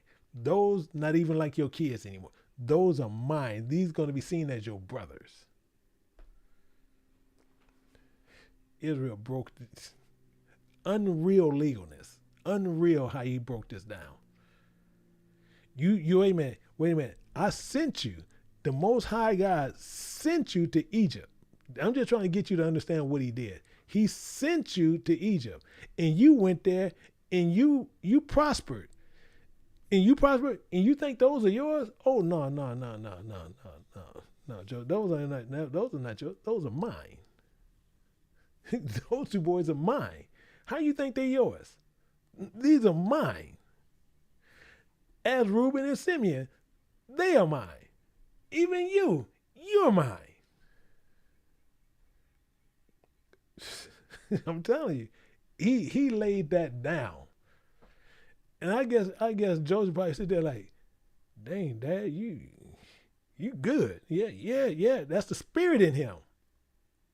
Breaking that down. Jacob adopted Ephraim and Manasseh, making them equivalent to his own sons of Reuben and Simeon. The act of elevating them being more than grandsons and being tribal leaders, receiving a portion of their inheritance. So this legal realignment by Jacob was not a familial, but it deeply rooted in conventional promise that extends to Abraham, Isaac, and Jacob. So the same as them three was promised, guess what? Them two boys got it. Them two sons, his two sons got it. That was promised to Abraham, Isaac, and Jacob. Them two got it too. So this further just tells you, actually let's go down a little bit. 19 and 20. And watch, so what he was doing, he was going to bless them. See, so they're getting the blessings. Because they're getting the same thing as they got. So that he got, they getting it. I'm telling you, this is crazy. But watch what happens. So it says, and the father refused. This is basically what was happening. Joseph didn't want him to bless the younger over the older. That's technically what he didn't want him to do. But you're going to see he's going to get broke off again because he's not knowing what's going on. But here we go. It says, and the father refused and said, I know it, my son. I know it. He also shall become a people. Yeah, don't worry about it. Your older son going to become a people, and he shall also be great. But, hold your horses 1 second. But truly, the younger brother, Manasseh, ain't him. You got to look at is Ephraim who going to be greater than him. He going to be greater than Manasseh. And his seed shall become a multitude of nations. He's breaking him off. And it says, and he blessed them that day, saying, in thee shall Israel bless, saying, God make thee as Ephraim and as Manasseh. And he set Ephraim before Manasseh. He set this younger before his older brother. Is what he did. He broke this down. But guess what? We got to explain it. We got to explain this. So what ended up happening was this. This indicating what we have to really look at, this greater prominence. Ephraim. When you look at this future narrative, these scenarios, despite Manasseh being his older brother, Jacob intentional blessings of the younger that's reoccurring in Genesis that you see, there's God's sovereign plan over human relations and traditions. So when we're looking at this, and you see, actually, let me show you this. I want to show you something to where I can explain it better once I show it to you. We're gonna go over here to Revelation chapter 7, looking at verse 5, and we'll go through 5 to 7 to understand it a little bit better. Watch what happened. It says, of the tribe of Judah were sealed 12,000. You see, he's sealing these children. And it says, Reuben sealed 12,000. Gad, 12,000. Asher, 12,000. Naphtali, 12,000. You see right here, Manasseh. That's the one I want you to key in on. Manasseh. When you look at this here, of the tribe of Manasseh, 12,000. People sitting there saying, wait a minute, that don't make no sense. That's the older brother. Yeah. Let me explain to you what happened here. Let me show you how cold this is. This is what I say. The Most High, when he do things, you really got to make sure you understand biblical law. Because literally, this will drive you crazy. But let's understand this. Because you can look at all the 12 sons, you will not, you see Joseph, 12,000. But you don't see Ephraim. I'm telling you, this is why I say it's crazy. And this is why. So list the tribes of Israel sealed in this apocalypse when you look at it. So, but notably, the tribe of Ephraim is absent when you look at all the tribes. He's not in here. You don't see Ephraim in it, but Ephraim's in there. I got to show you how he's in there, because this is the part where I say the Most High, That's why he's the Most High. But the tribe of Ephraim is absent. So Joseph mentioned along. So Ephraim is mentioned alongside the same thing. But you see, Ephraim, you can't see. So let's look at something. So we got to look at the analysis on Ephraim because his omission. And then we have Manasseh's inclusion. So we got omission of Ephraim, but we have the inclusion of Manasseh. Just want you to keep that in mind. Make sure you write this down because I'm telling you, this is a trip. This is 100% a trip. But Ephraim represents not only his own tribe. That's what happened.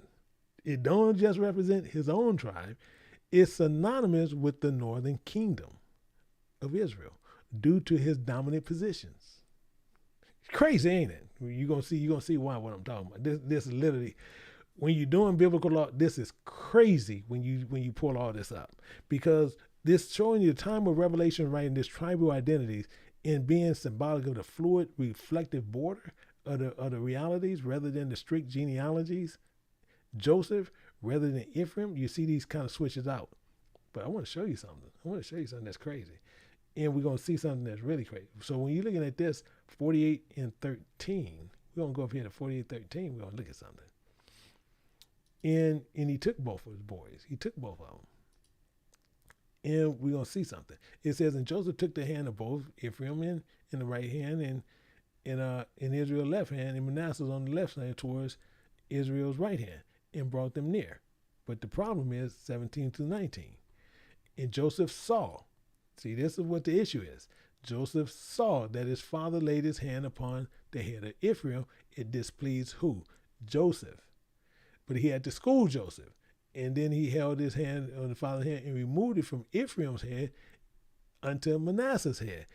Joseph said unto his father, not so, my father, for this is my firstborn. Manasseh, no, I don't care. Put thy hand on the right head.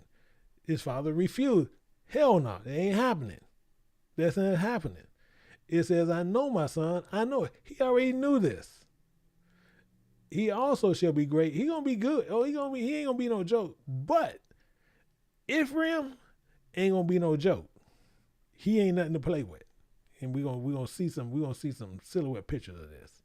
Because I just want to show you some things about this one child. Because we got to look at this when we go through this Bible. We're going to understand a couple of things. Let's look at something. I want to show you something about Ephraim's children, and why this omission, why it had to go under this.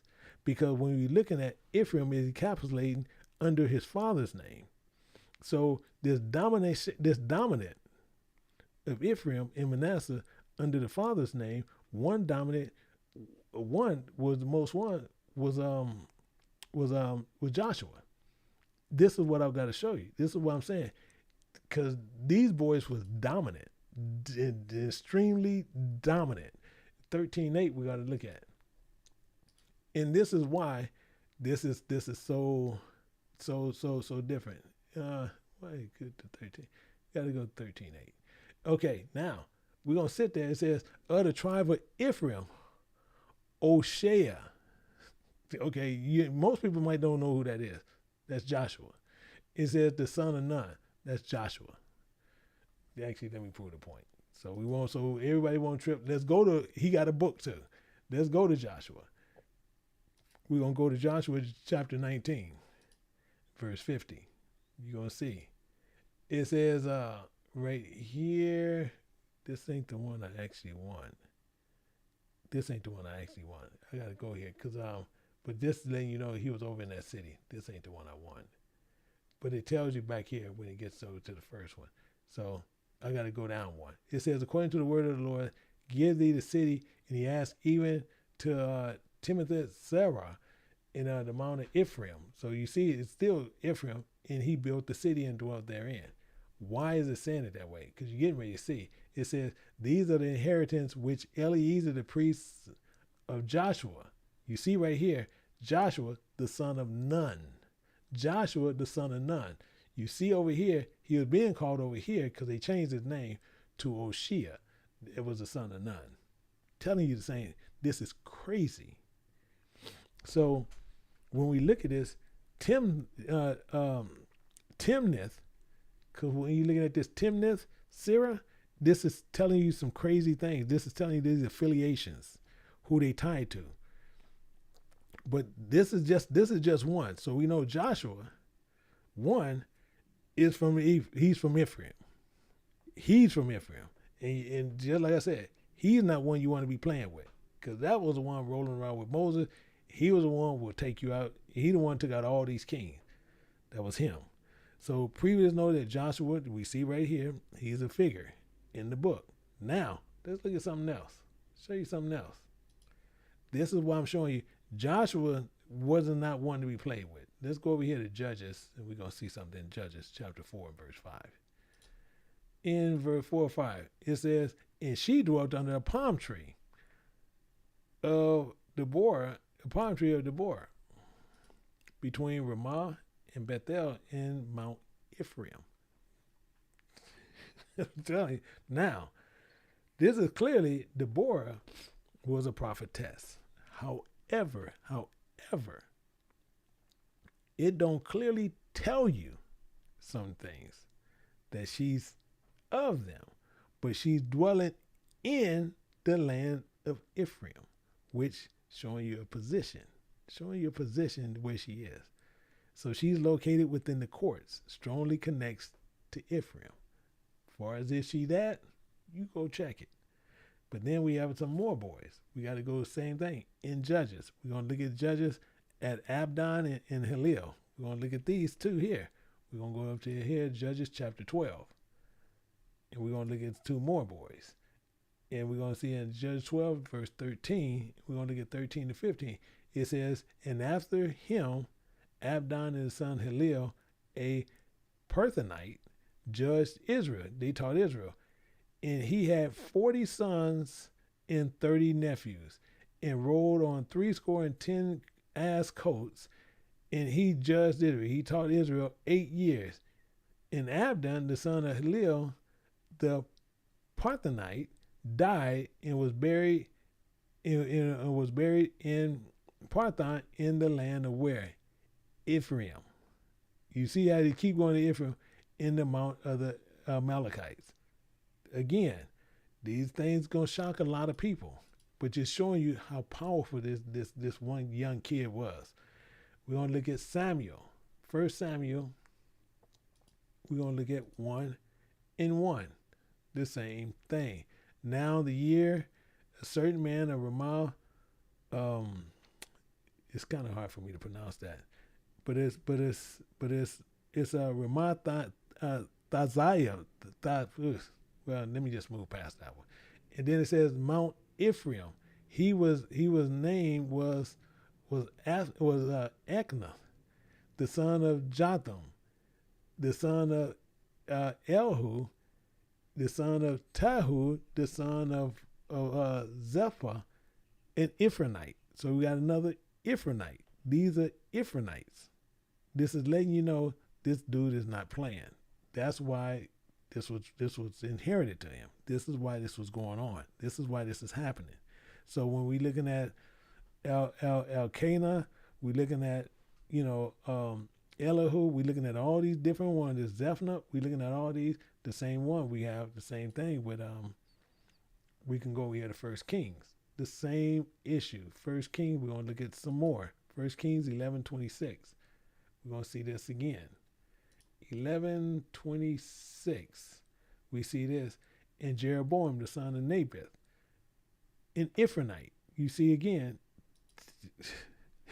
I'm telling you, this is a king. I'm just showing you what he is. He's a king. And we'll see this, he's a Zephaniah.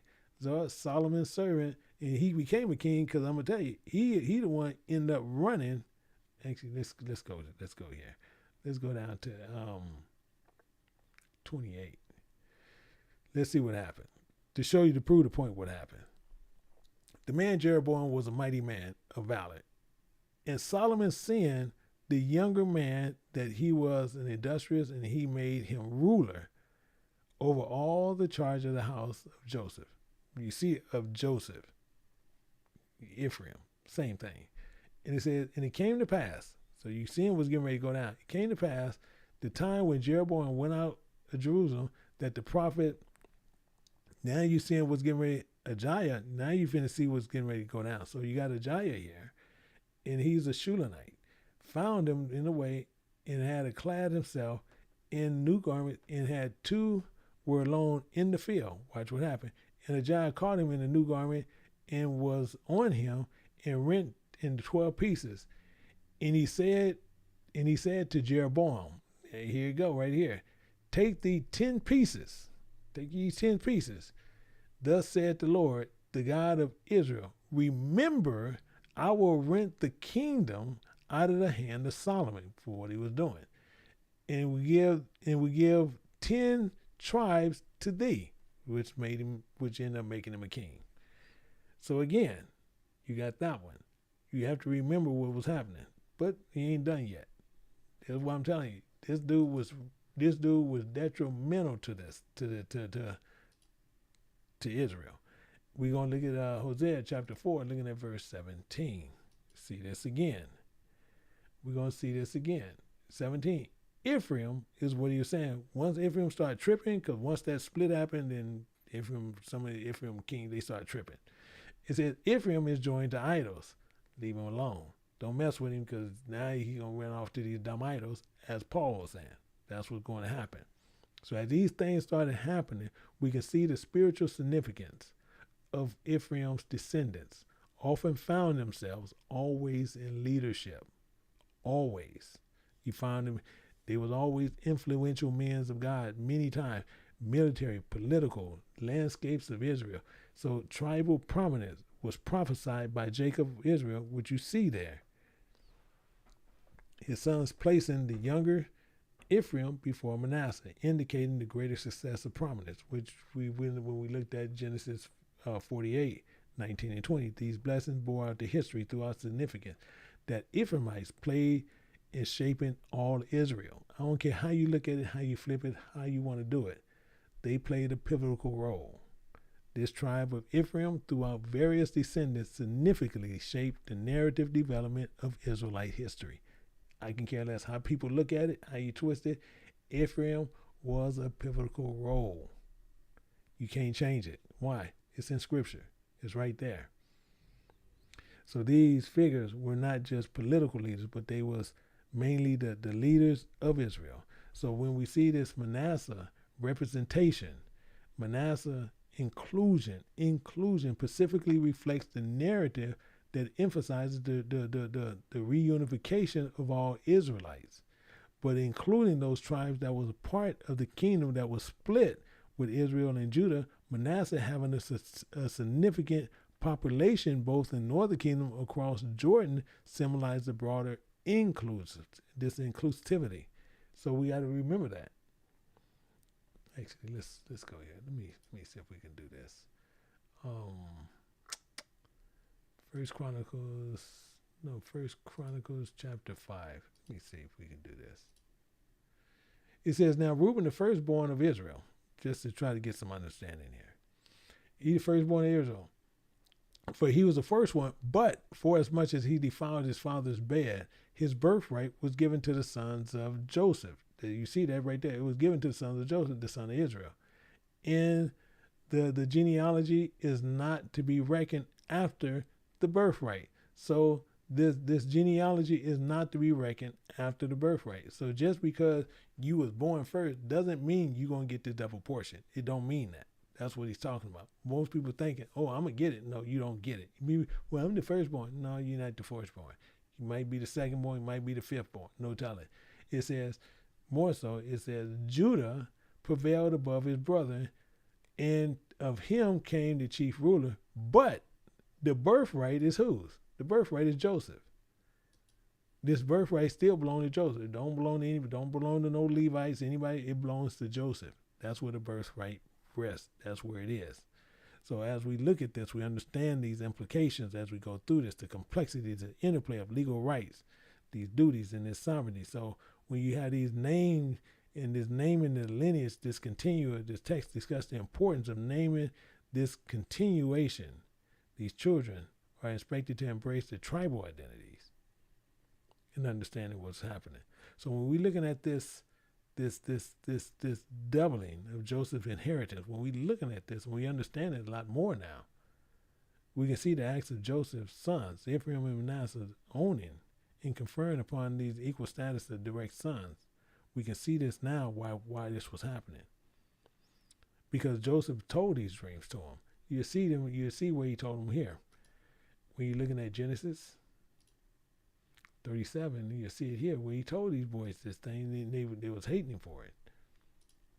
You see, Joseph dreamed a dream and told it to his brother in Genesis 37, verse 5. And they hated him yet the more. You see, and it goes down. And he said unto him, Here I pray you this dream which I have dreamed. For remember, we were binding sheaves in the field, and lo, my sheaves rose and also stood upright. And remember, your sheaves stood round about and made obstinance to my sheaves. So you know that made him mad. And you can see this constantly happen. He did it again in verse 9. And I dreamed yet another dream. So he's constantly doing this. That made him very upset with him. So now we can see when this goes through what happens and what's going on. So when you're looking at this prominence and how they moving alongside and Joseph telling these things and how these things have happened, this continuation of Joseph, children. And you see this, and same thing with this adoption of these two boys, these two sons. So what we're going to remember is this. The two sons did not increase the number from 12 to 13. That did not happen. But most people would tell you that happened. That's not the truth. Because these adoptions do not increase the number of the Israelite tribe. It is just a representation within the existing framework. You got to remember how that goes. It does this within the framework, making Ephraim and Manasseh heads of tribe. Jacob ensures that each son, including Joseph, through his sons, maintain a leadership role in future nations of Israel, thereby fulfilling Jehovah's promise to Abraham, Isaac, and Jacob, and their descendants becoming great nations. That was going on. So in this case, Joseph and his brothers involved several key distinctions different from the scenario of Joseph marrying this Egyptian. So we got to look at this butterfly effect. This butterfly effect on what was happening. We got to understand one thing. When you're looking at the butterfly effect, most times we don't know what it's representing. How Joseph was raising the power. Because once he was raising the power, he was sitting there and he was up there. He's looking over everything. He's over all Israel. But he has this butterfly effect that's happening. So this real account of the book of Genesis of this coat of many colors, this pivotal, this emblem that's involved in the role and status that we have to look at. So when you're looking at this state of a caterpillar, keep this in mind as we're closing down. Keep this in mind as we continually move forward. So when you look at this, I want you to remember certain things as we finishing this up. In Genesis 37, don't forget this and keep this in mind. Genesis 37, verse 3. We're going to look at 3 and 4. It says, Now Israel loved Joseph more than his children, because he was the son of his old age, and made him a coat of many colors. And when his brothers brethren saw that that their father favored him more, all the brethren, they hated him and could not speak peaceably to him. He didn't have nothing to do with it. He didn't have nothing to do with anything. So this shows you the transcendent time. So what you see, what you got to remember is what I just showed you. When I showed you this cocoon, now you're going to see this transformative thing, because now they sell him into captivity. They sells him into captivity. So now he's going into this cocoon. You'll see this here. We're looking at Genesis chapter 39. Show you this. So looking at Genesis chapter 39, we're going to get a better understanding of this. Genesis 39, verse 20. It says, And Joseph's master took him and put him into the prison, a place where the king prisoners were bound. He was there in prison.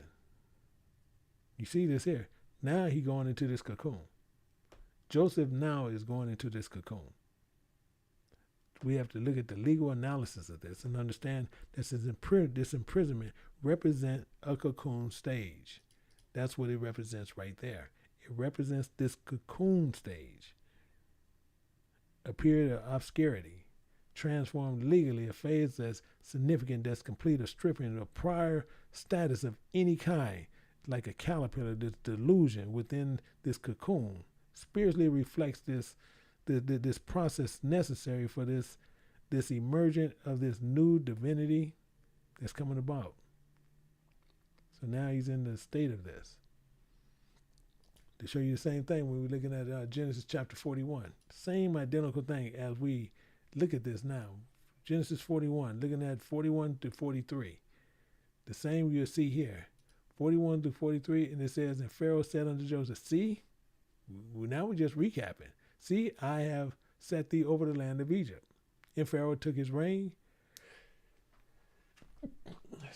Pharaoh took his reign from his hand and put it upon Joseph's hand, and arrayed him with a vesture of fine linen, and put a gold chain about his neck, and made him ride upon the second chariot which he had, and they cried before him, and bowed their knees, and he made him ruler over all the land of Egypt. It's showing you exactly what happened. So now he became the ruler. When we look at the analysis, you can't see, now you see he came out that butterfly stage. Out that caterpillar stage from the cocoon, and now he's the extension to power. Now he's at the extension of power, symbolizing the restoration, this enchantment of empowerment. So looking at this, understanding what's going on, the transformation of Joseph, his depiction through this metaphor of caterpillar metamorphosis into a butterfly, serves as this legal spiritual parable, this narrative that illustrates this divine oversight, often manifests through legal mechanisms, earthly ordinances. Favorite status lead to contention and tribulation just because God put favor on you. You have people who's going to hate you for it because God gave favor to you. People are going to have contention and send you through tribulation because God has favored to you. So once you do that, they're going to put you in prison, enslavement. They're going to have these things, these calamities going to come up on you. All these things are going to happen to you. All this world just going to come down. They're going to hate you for everything that he did. Why? Because God chose you, and you just listened to what he had to say, and you was obedient to it. And once you was obedient to it, people hate you for it. That's what happens.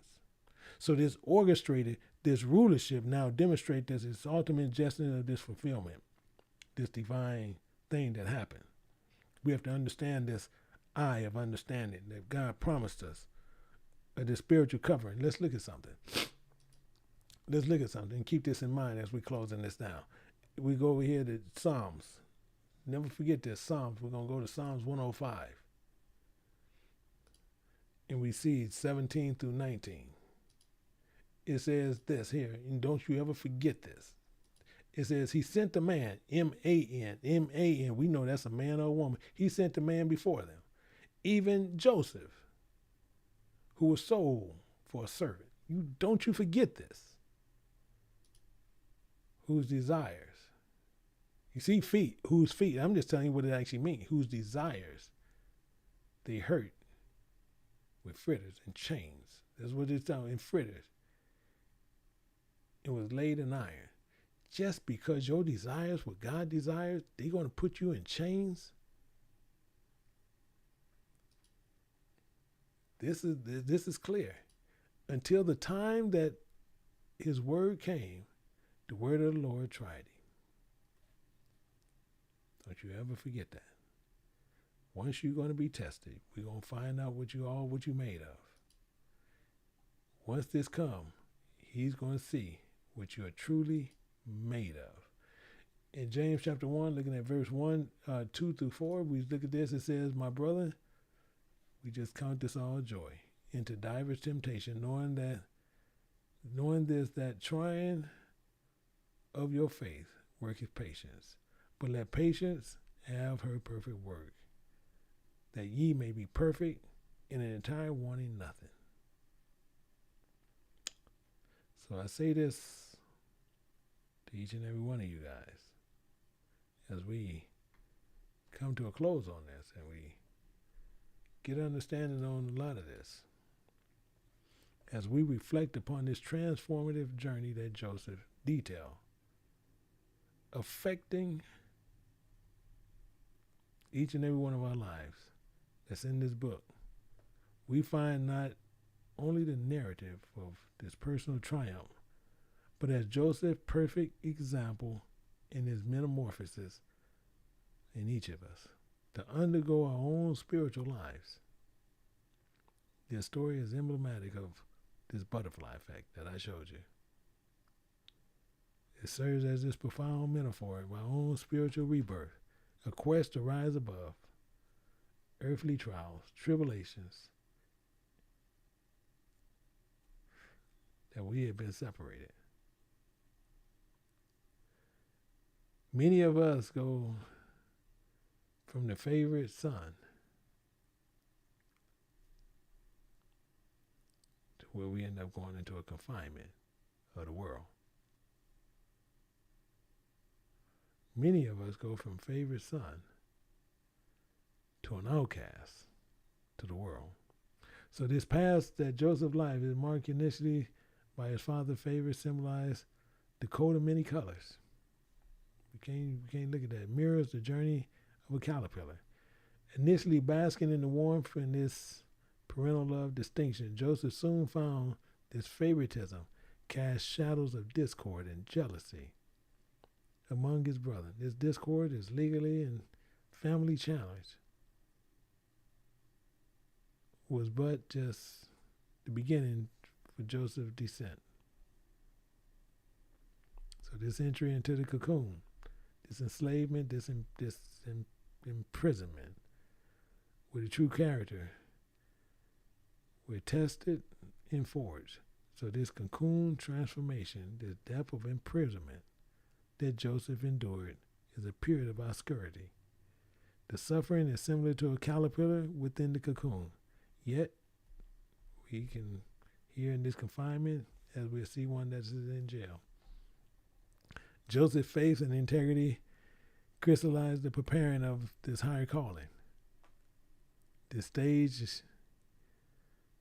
of this life stripped us from our former identity, prepared us for this rebirth and renewal purpose. So I say to each and every one of us, as we emerge and we seek to become butterflies, the authority on renewal. So when Joseph emerged from the depth of his trials, he was not merely restored but elevated. The same as each and every one of us. We not seeking to be restored to our first state. We seeking to be elevated. So the same as the declaration that Pharaoh did, vesting Joseph within the sovereign authority of Egypt, marked his legal and spiritual transformation. This is not just a return state of favor, but a ascension of a pinnacle point and power that the spiritual fulfillment, much like the butterfly emerging as a shining, brilliant, soaring above the fields and crowded within this world.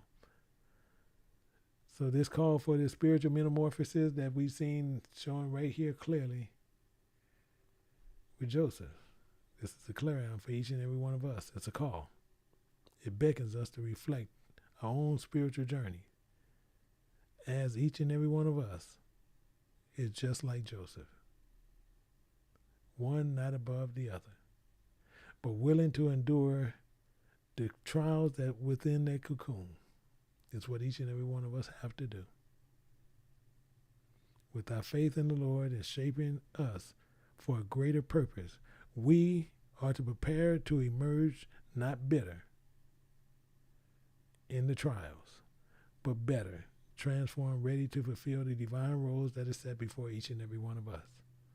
So as we face this daily challenge, I just say to each and every one, these go through misunderstandings, injustices, and temptations. We just need to always remember one thing. Remember Joseph. Remember Joseph. Let his life remind us of our ultimate transformation, our exaltation, that at the hands of the Lord, to achieve no spite, tribulations, but to go through them.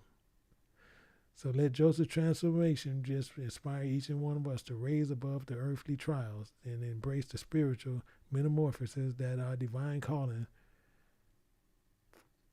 and let us be holy unto the Lord. Let our trials be steadfast in our hope.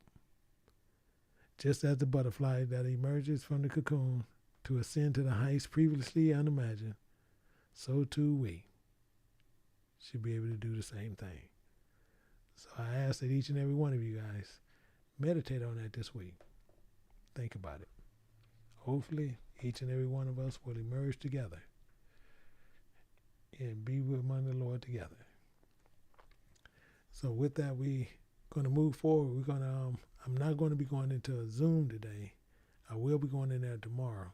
However, class we're going to have in class going to be in about an hour. So I'm going to take a quick break. I'm going to eat. And then everybody who have biblical law will be in that class today. So with that, I say to each and every one, I'm going to go ahead and I got to go eat me something. So I say to each and every one, shalom for now, and I'll see you guys in a little bit. And I say until next time, to each and every one, shalom.